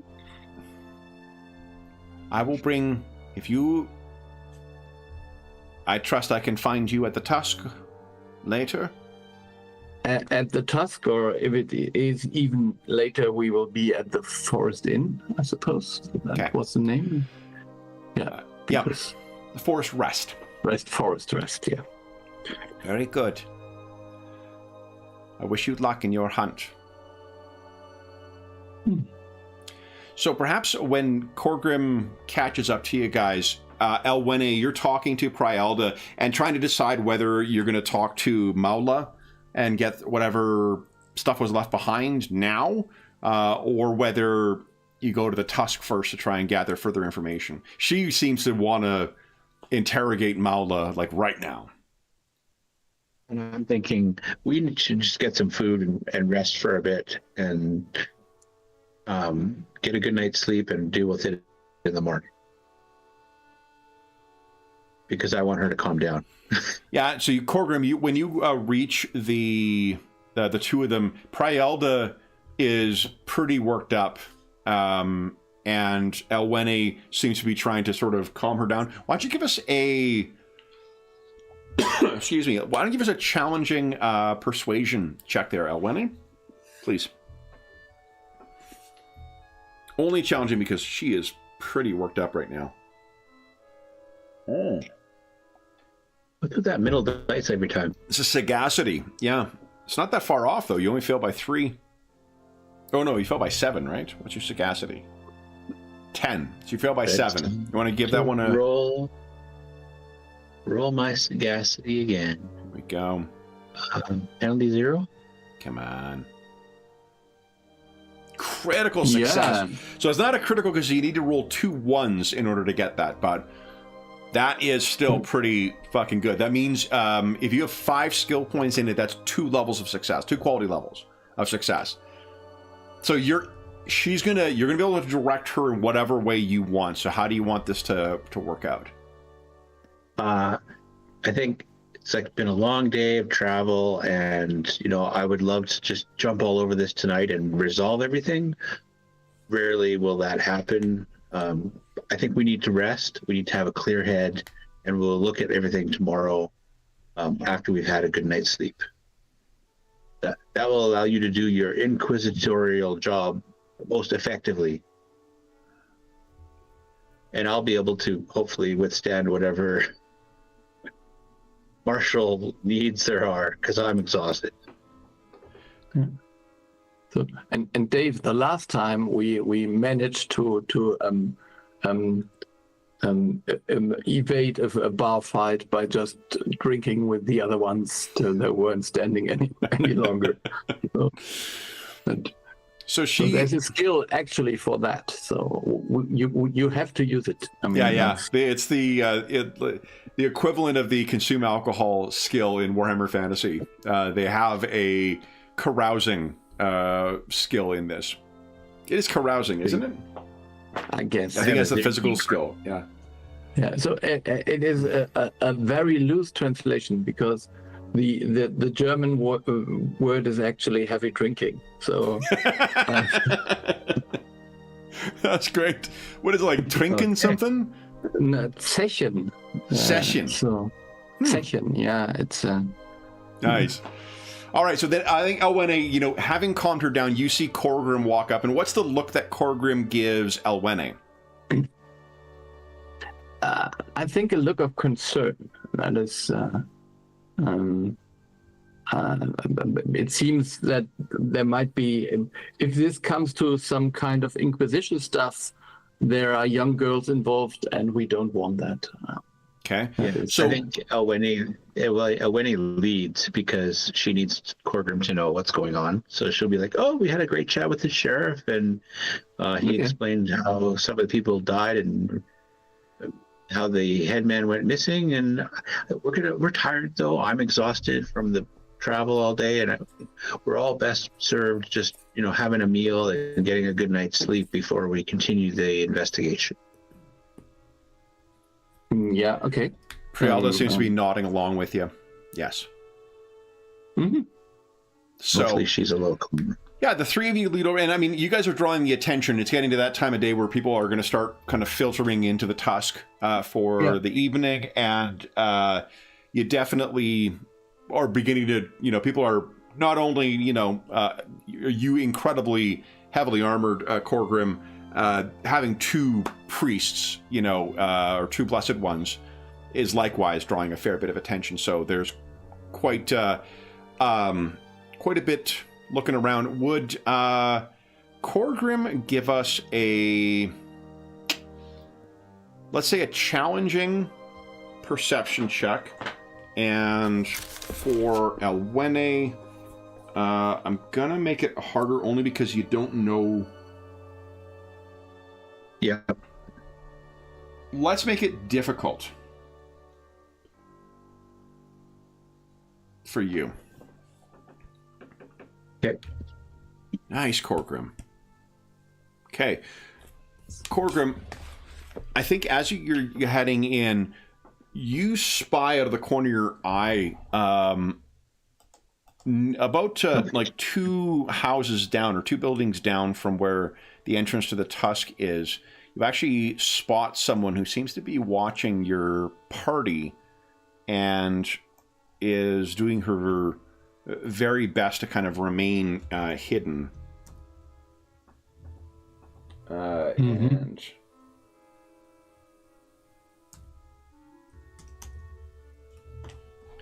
this is what she looks like. Okay.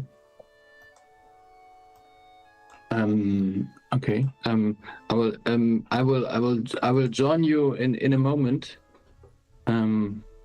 Prialda sort of turns this. Where were you, Master Dwarf? Did you secure our lodgings? Did you arrange for rooms that were adjacent? So yeah, we can get rooms in the Forest Inn.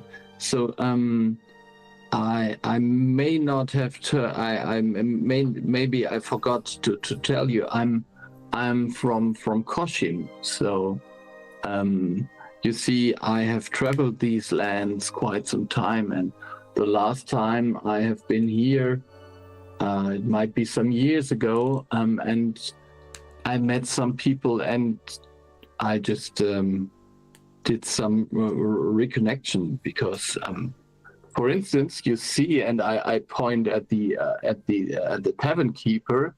This is Ubdalt. I mean, he might not remember me, but I remember him when he was that taller boy. And, time passes differently for you folk. yes. Indeed. I see. Then, again, Prios shines upon us. What fortune to have one who knows this town and these people. Allow me, please, do not let me prevent you from further reconnections that might assist us in this investigation. Yes, I will try my best. It won't take long, I'm sure. Just saying We're not hi. going to hold off on the food, Corgrim, just so you know. I'm not so much. If there is ale left, that will be more than enough. We'll make sure there's some ale left. Yeah. Okay. So Prialda goes in first, and she turns back to you. She says, "What was the tavern keeper's name?" Ubdal. Ukdolf? I will. Ukdolf? Yeah. I will offer the blessings of Prios on he, his family, and his establishment. And she turns and kind of walks in. So there is actually an opportunity, Elwene, as she's walked in, you do have a moment to kind of step to the side and talk to Corgrim, or the two of you can talk to one another without her overhearing. Okay. I'll be like, what, did you learn anything? So there's there might be a witch's coven, and the local woman thinks that this is more like a fairy creature and not a demon. Do we know that it is a demon? Do we know? I mean, this seems to be. I would, in my limited knowledge of the magical realms, I would find it much more believable that this is some creature of the woods nearby, and much less this like this most evil Barbaradian thing. But I don't know. That it tore the bodies to shreds, and there was no muddy footprints on the way into the houses. Also, you found evidence that supports her claims. Well, just that it went from 20 feet away from the house to inside, and then ripped people to shreds and disappeared without leaving a trail of bloody paw prints on the way out. So she said that this might be some beast that might change its appearance. It might shift, you might say. You guys could each give us I think it would be a challenging knowledge spheres. Well, the knowledge, but I don't. Do I have knowledge about spheres? I don't Sphere think. lore. You may not be trained in it, but you can still make a check if you'd like. Oh, sphere lore. Yeah. I see. Sorry. Difficult? It'll be challenging. No, I have no idea. Yeah. No. Yeah. Okay, so you're drawing a blank as to what the stuff means, but Playing in realms that aren't ours. Yeah. But anyways, so there is a young witch who is, or a young girl maybe, who is on the cusp of becoming a witch, and she might be. Let us say we don't want our new friend to meet her, because I suppose if the stereotypes are true, and I've seen some of them in action, we don't want the witch to meet the blessed one of Priors. yeah, and I will assume that you shared the toad leg that was left behind in the attack on that woman. Yeah. So there was a toad leg left behind on the traveler's body. So that the traveler was maybe a witch herself, or some magician or someone in that practices maybe. Okay. I should get back inside. Okay. As long as she's... Yeah. You go inside. Okay. So as you guys finish talking, you turn, and that red-headed girl is gone. That's no problem. I think I would go in that direction.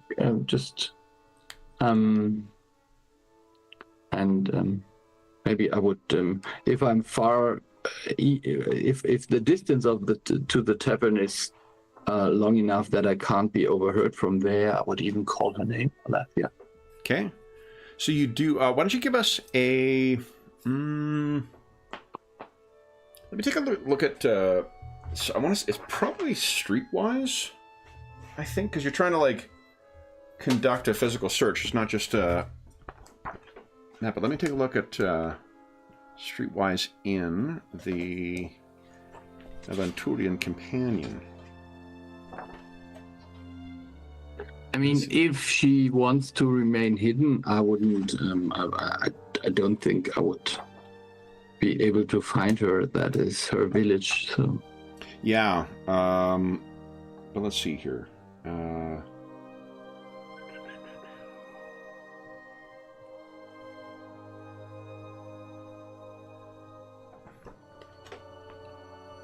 Where is?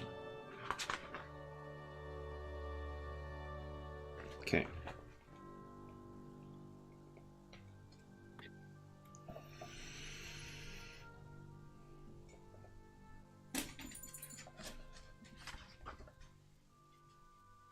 Oh, here we go. Okay, so that's asking around, judging locations. Yeah, give us... Oh, shadowing. Awesome. Give us a challenging streetwise check, please, Corgrim.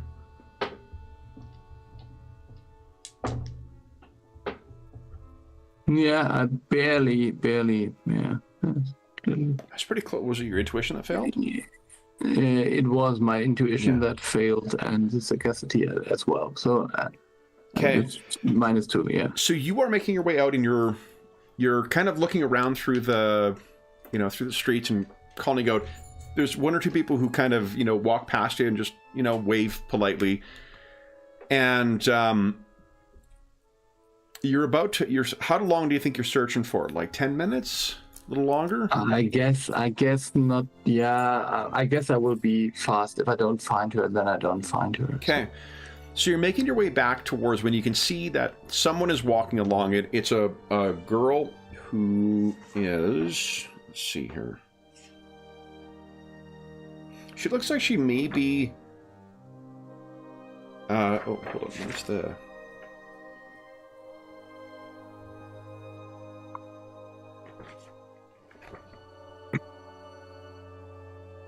She's probably about 15. Mm-hmm. And she seems to be walking along with a plate with like a thing over it, and there's steam coming off of it. And she's walking along, and you sort of see her, and she looks at you and kind of says, "Evening," and continues working. Evening. And continues making her way towards the north side of town. Yeah, I would just give her some space and then just sneak after her. Sure. And I guess she's very concentrated on not dropping the plate. She very much is, and she does not seem... why don't you give us another streetwise check, but let's make it at very easy this time. Because she is definitely not really paying attention. Yeah, so excellent. Okay. So you're able to follow her, and she seems to go sort of to the edge of town and then a little further beyond to where it looks like there was... it may have been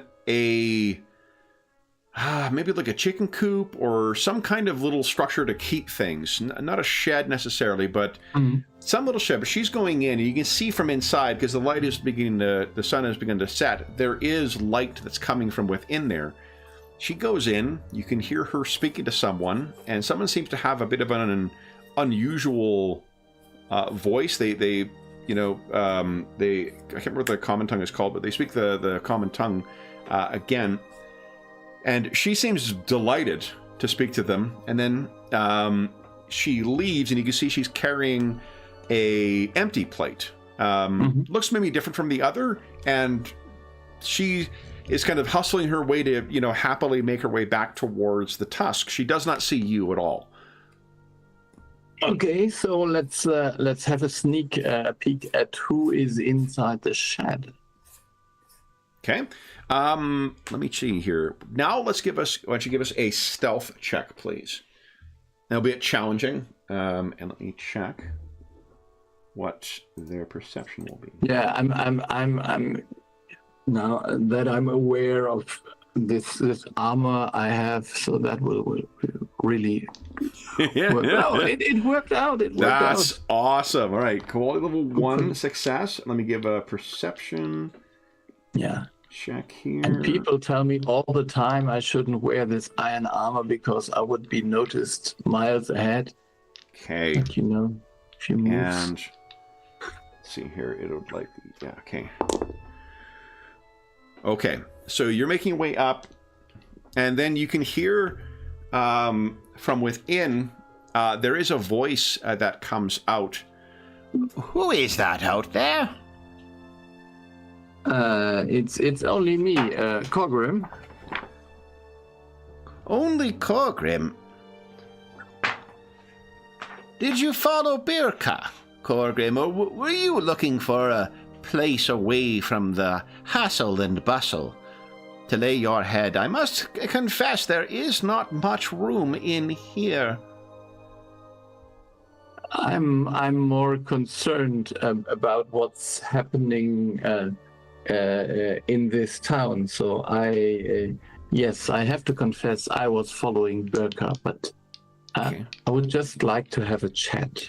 What is your will stat, Corgrim? My will stat? Yeah. It's an interesting thing because I'm not sure what my will stat is. Your will will be next to toughness. It'll be like spirit, then toughness, then will. Underneath your... Yes. Somewhere. Toughness, I found spirit, initiative, dodge, fate point, will. Where is... Take a look here. Just open up your sheet here. I think it probably is a 1, but I'm just going to double check. Might be. All right, so if you go to, so okay, base values. See where, toughness, move, state. Oh, spirit might be what I'm thinking of. Yeah, that might Yeah, because be. spirit is what you use as the penalty for spells or liturgical chants that are cast on you. Okay, so 2. Pretty impressive. All right, so then that means.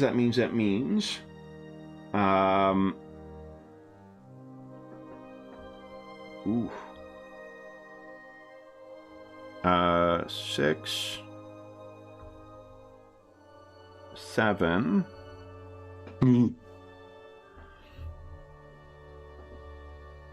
I want you to picture that whatever you're about to meet in there, you're feeling very inclined to be friendly with it. Yes, obviously. I mean, whatever is it, you're feeling like, oh, this sounds like a really lovely fella. Yeah. Very nice person. So the voice from within then says, please, I'm Calico. Come inside. Yes. So if you walk over and cast the door open, what you find sitting there and happily eating the meal that was brought for him. Go.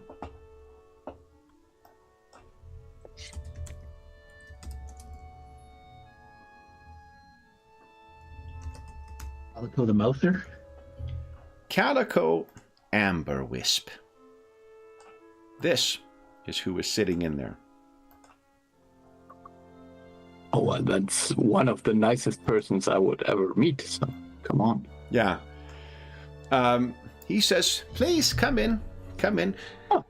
I did not realize you had so much metal on you. You move quite light on your feet. Yeah. Come in, Corgrim. Comes with a trait, yes. And you can see that there is a little bedroll and whatnot set up in here. It looks like he's been sleeping in here for at least a day.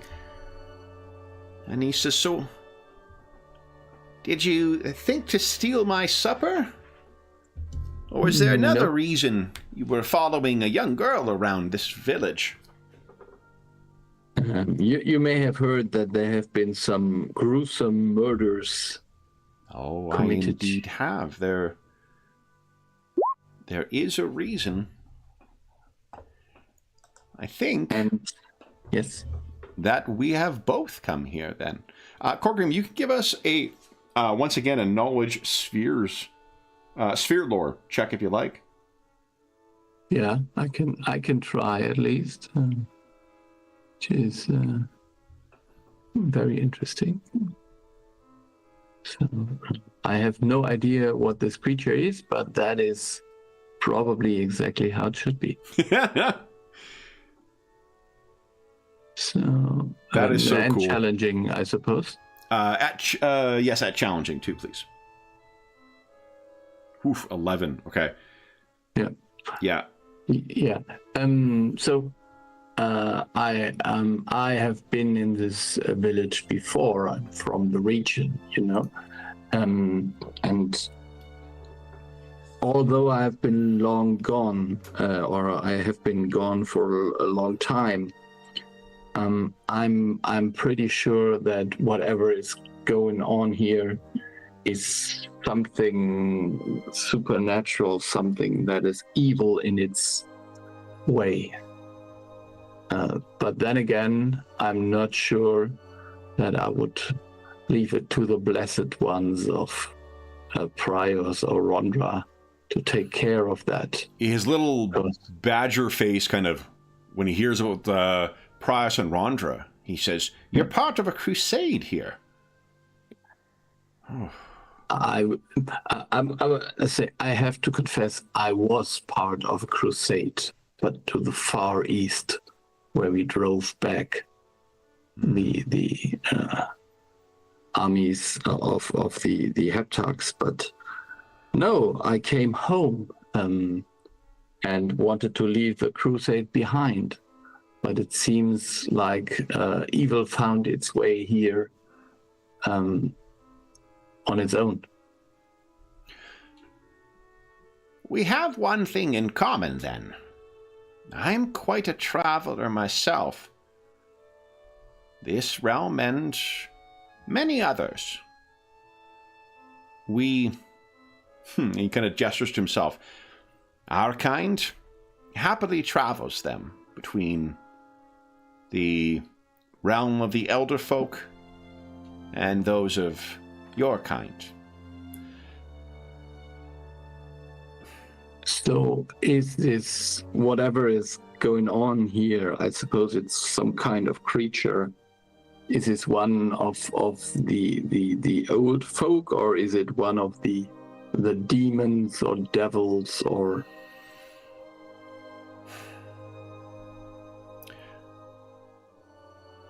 Your interest here is to what? Put a face to the creatures that cause these horrors, to bring the mortals to justice, who put those creatures to task? If possible, that would be the most desirable outcome, but at the moment I would be happy if we can stop it. As far as I understand, there will be another murder soon. I think that right. If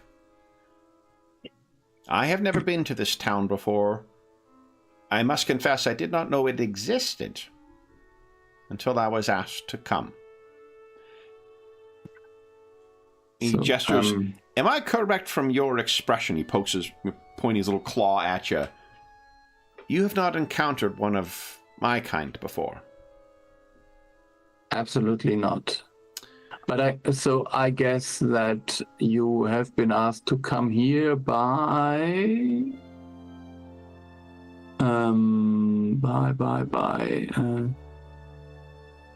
what's his name, Korax or something? Kordax. Kordax. No, I have not. Oh. But interesting that you know that name, for he does interest me. I understand he has dealings with my kind. As I should clarify. Yes. I understand he has dealings with the elder folk. Yes, I'm sure of that. He scritches. I swear, the Ugdolf always spoils me. There is more than enough food for two, should you wish some of my plate. I can. I think you wouldn't find a dwarf who says no to some chicken, but good. Then here, and he gets up and brings it over to you, and he says, "What is your interest in Kordax? What do you know of him?" As far as I know, he is the head of the Witches' Coven, which is in the woods. But I don't believe that the Witches' Coven, especially those around here, would somehow summon a beast to attack locals or travelers, or even one of their own. If I understood correctly, another witch was also murdered. His eyes kind of again give you that look of he did not know that. Another witch. Yeah, so there was we don't know for sure. There have been traces left behind that could be interpret it as coming from a witch. It could be planted evidence to point at witchcraft at the scene. I'm not sure about all of that, but No. In the same manner, if your crusade has come here, I would presume it is because word has reached elsewhere, and those who would be interested in sending such a response, while they would obviously operate through different channels, there are witches here who would be concerned over what might be occurring with Kordax. okay. So It is not common for any among your kind to know much of us. So allow me to explain my presence. There are, among the elder folk, they have a name for my kind. They call us the Border Crossers. Most of our kind, even the mighty, must enter your world through weaknesses, portals, doors,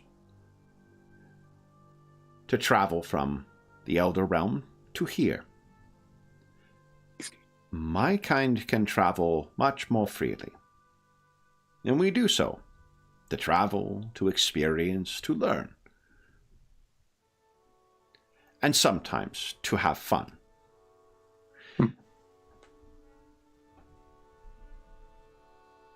It is unconventional for any of my kind to act at the behest of the mighty among the elder folk. But for reasons that are inconsequential, I find myself fulfilling a favor for one of those, the Lady of the Willow Land. She suspects that what may be occurring here is due to one of the elder folk going sour. Oh. This realm, while my kind, the Border Crossers, are free to travel within your realm, most of the elder folk fade in this place and must retreat in order to not dissipate. When one of the elder folk goes wrong, though, there are different ways they find to sustain themselves. Some through unconventional consumption, shall we say, and others through bargains with witches, wizards, mages, sorcerers, and the sort. The Lady of the Willow Land thinks that there is a fairy here who has gone sour and now has bonded himself to this Kordax. And in doing so, he is working inadvertently a darker agenda for one who she believes soured this fairy.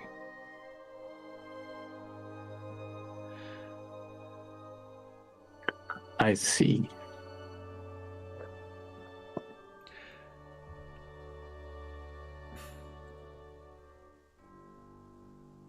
You seem a likable and trustworthy enough dwarf for your kind Corgrim.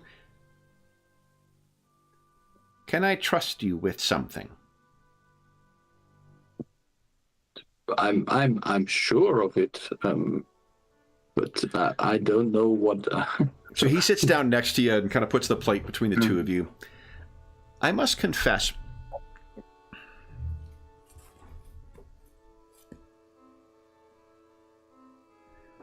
you have made a very earnest impression upon me, and I'm a very good judge of mortals.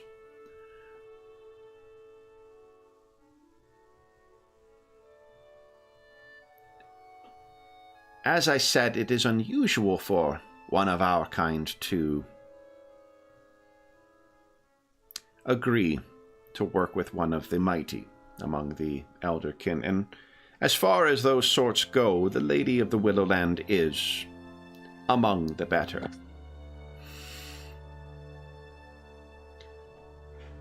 But it is because I do not know for certain, but I think that this fairy who has gone sour may be an old friend whose name is Wick. And if Wick has, I would see him not suffer any longer.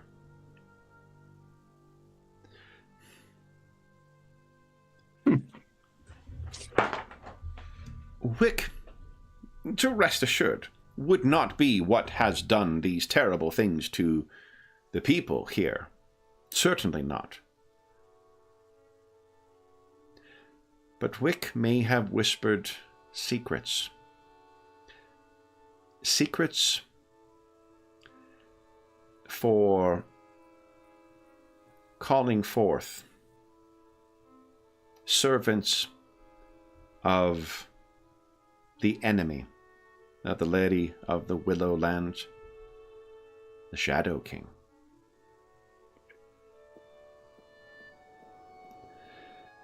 I think what may,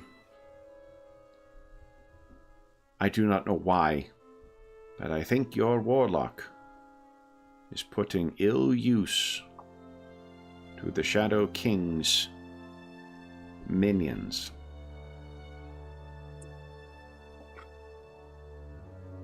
And you hear howls in the woods. He says, "You hear?" Oh. I have an idea who the next target is. I think I have to go. Then,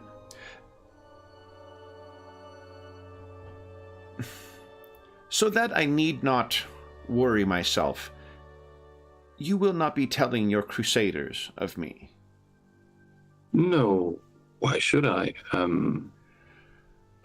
But I knew at first glance that you were a friend. Yeah, but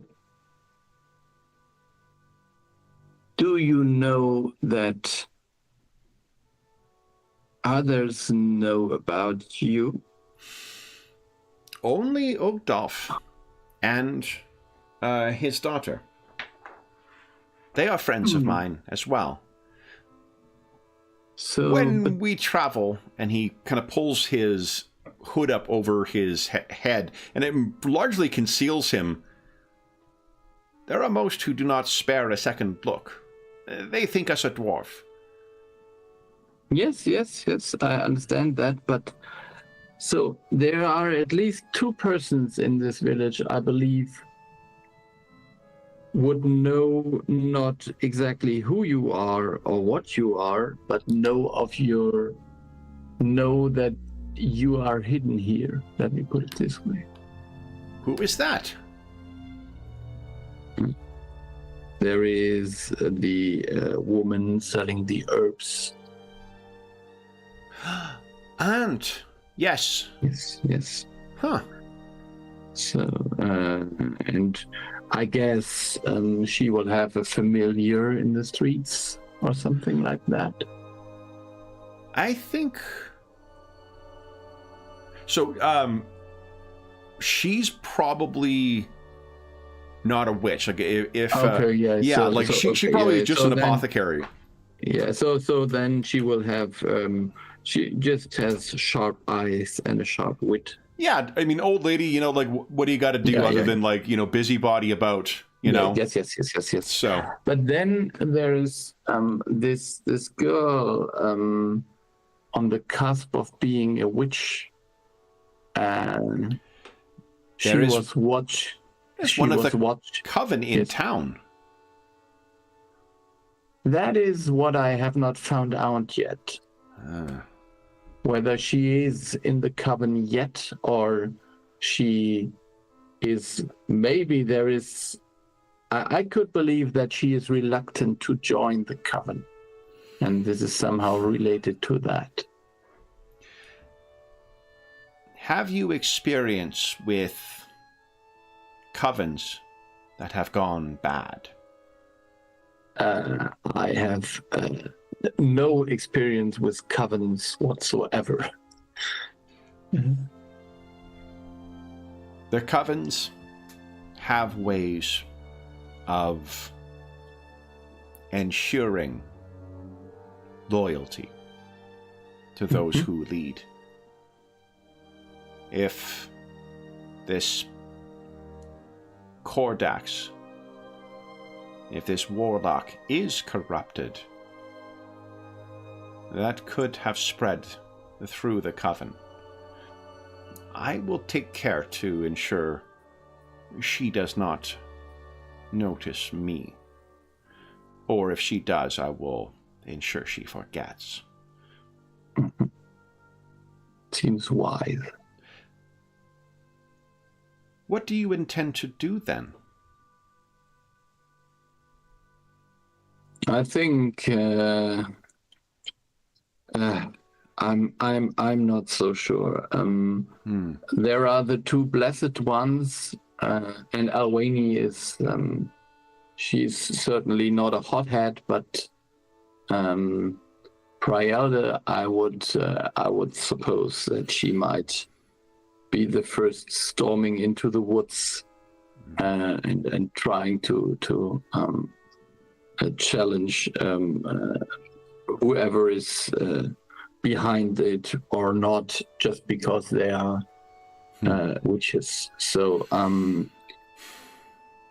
not sure. I will talk to Alwani about the coven in the woods.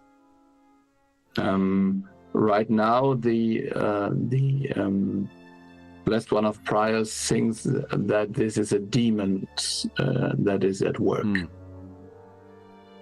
Because you see, when you're only busy dealing with demons, then everything is a demon. Well, I do not know for certain. But given the Grand Lady who instructed me to pursue this, who requested I pursue this, knowing my connection to Wick, and knowing who her foe is, Daylight. Daylight is your ally. Evening is when the shadow wolves hunt. In daylight, they are as harmless as newborn pups. I see. Use that So as you you can to guard yourself. I understand. So, I don't know what you are going to do, but yes, I think I will have to go back. It has been a pleasure. Likewise. I intend to do what I always do. I will make more friends.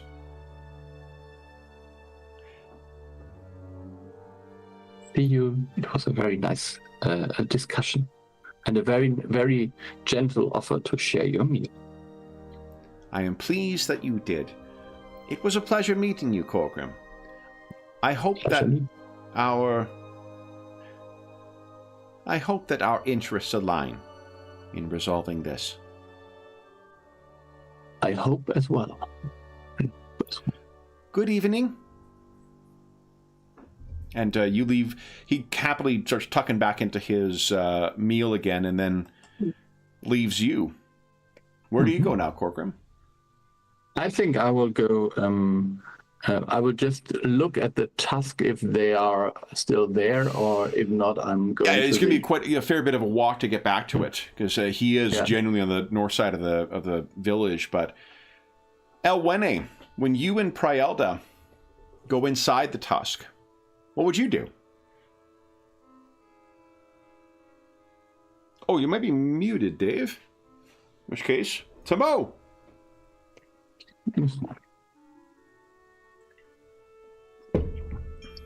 Some actual food and drink, and maybe some conversation that doesn't include shredded bodies while we're eating. Okay. What I think if you do try and force her, because you did do really well in that persuasion before, what you'll find is she actually lives in Gareth as well. And Gareth, it suffers from all the ills of big cities, right? So it does have slums and it has crime and it has some other, downsides and whatnot. But if you focus on it, you can find some things in common that she likewise loves about Gareth. The parks are beautiful. Yeah. So you can direct your attention to that. And then I think what we'll do, because if you, what else were you intending on doing other than just chatting with her? Were you just waiting for Corgrim to get back and then find? Pretty much. Just wanted to get through the night, and it was mostly to settle her down so she wasn't going to rush to some sort of crazy conclusion about somebody. Yeah. So, yeah. Corgrim, what do you intend on sharing with Elwene? So I would, I mean, if I come there are the two of them. So I would say that I'm so sorry. I met an old friend who remembered me, which happens less than you might think. So I was actually he shared his dinner with me. So we had a nice short conversation about the times here and how things have changed. Give us a fast talk check there, please. And I think we'll make it easy because you are including a half truth there. He was your friend, and yes. But she is in the business. Prielda is in the business of picking up lies. Yeah, so it's not a big lie, but she will certainly see that something's. Yeah, she has sussed out that there is something going on here. But sorry, are you waiting to catch Elwene alone to talk one way or the other about Calico Amberwisp, or are you not telling her about it? No, I wouldn't tell her about Calico. That would not be necessary. But before we come to talking alone, I would say that from what I understand,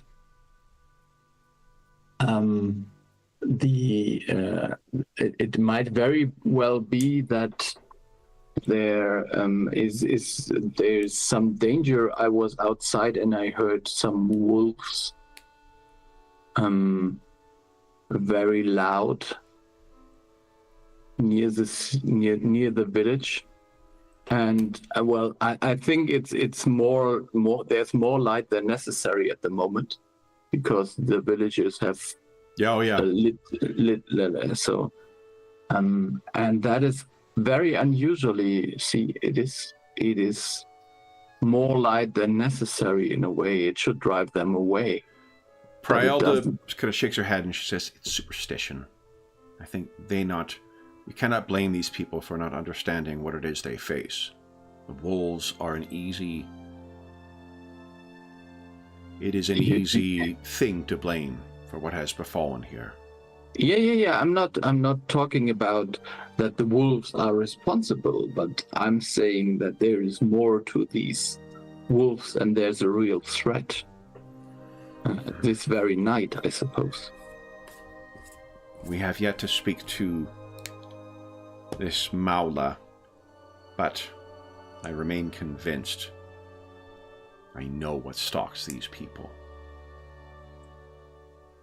I see. And I see. You guys can give kind of a look to one another if you don't agree with her, but yeah, she seems utterly convinced that there's one thing that's causing this shit, and she knows exactly what it is. Yeah. I see, and I will not. I will not argue about that point. And I think, guys, that's where we're going to have to leave the session with you guys finishing off your meal and waiting for an opportunity to share information. You each get 15 adventure points for the session. And bring ourselves here. All right. So they border crossers in golf are from the Fey book, Geschöpfe de Anderswelt. Der Anderswelt, yes. Anderswelt, right, Anderswelt. Fucking incredible source book. It is so good. My goodness. A German language for those of us who only speak English, unfortunately, but my goodness, the source books are great for this game. Then, for those listening at home, nice! Your sagacity's going up. Well, yeah, it caused me problems on a lot of rules, so I'm like, I'm going to bump that up. It's excellent. All right, Zen, for those listening at home, thank you so much for joining us for part 6 of our ongoing The Dark Eye campaign. As is always the case, if you have any comments, questions, or concerns regarding the session, the game, or the campaign we're playing, please don't hesitate to leave a comment in the comment section down below, and I'll endeavor to reply in a timely fashion. I will say, if you are interested in checking out the game, there is a quick start available on DriveThruRPG, so you can take the game out for a run yourself. None of the characters here happen to be in that, but Garen is actually a character from that quick start, so the character that Jeff plays normally. In addition, there is a link down below to the Dungeon Musings. Ooh, everyone's sagacity is going up. Yeah. We need to be more. Yeah. Nice. There's a link down below to the Dungeon Musings Discord server. We have a channel. We don't have a channel for the Dark Eye yet, but we have channels dedicated to most of the campaigns and games we run on the channel. There's an assorted games channel, GM discussion, virtual tabletop chat. There's a terrific, knowledgeable, helpful, and friendly community over there. You are more than welcome to join us. There's also a link down below to our friends at Noble Knight Games. Noble Knight Games is the preeminent unionized retailer of hard-to-find and out-of-print RPGs in North America. Not only do they have an incredible selection of new role-playing games, board games, and card games, they have an unmatched selection of hard-to-find and out-of-print RPGs, including The Dark Eye. If they do not have in stock something that you're looking for, you can put it on a want list, and they'll send you an email when it comes in.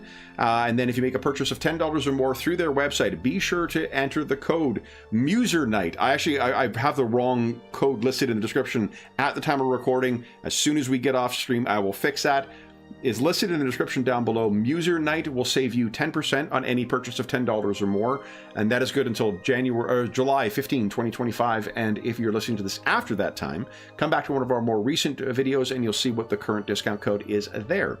In addition, at the end of the month, we're into May right now. May 31st is our charity marathon. We'll be playing a 16-hour session of Dragonbane.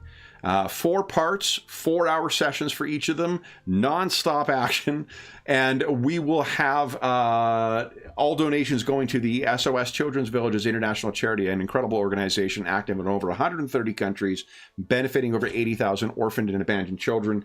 And donors will be able to vote, will be able to affect our gameplay too, making things easier, more difficult, or just more interesting for the players.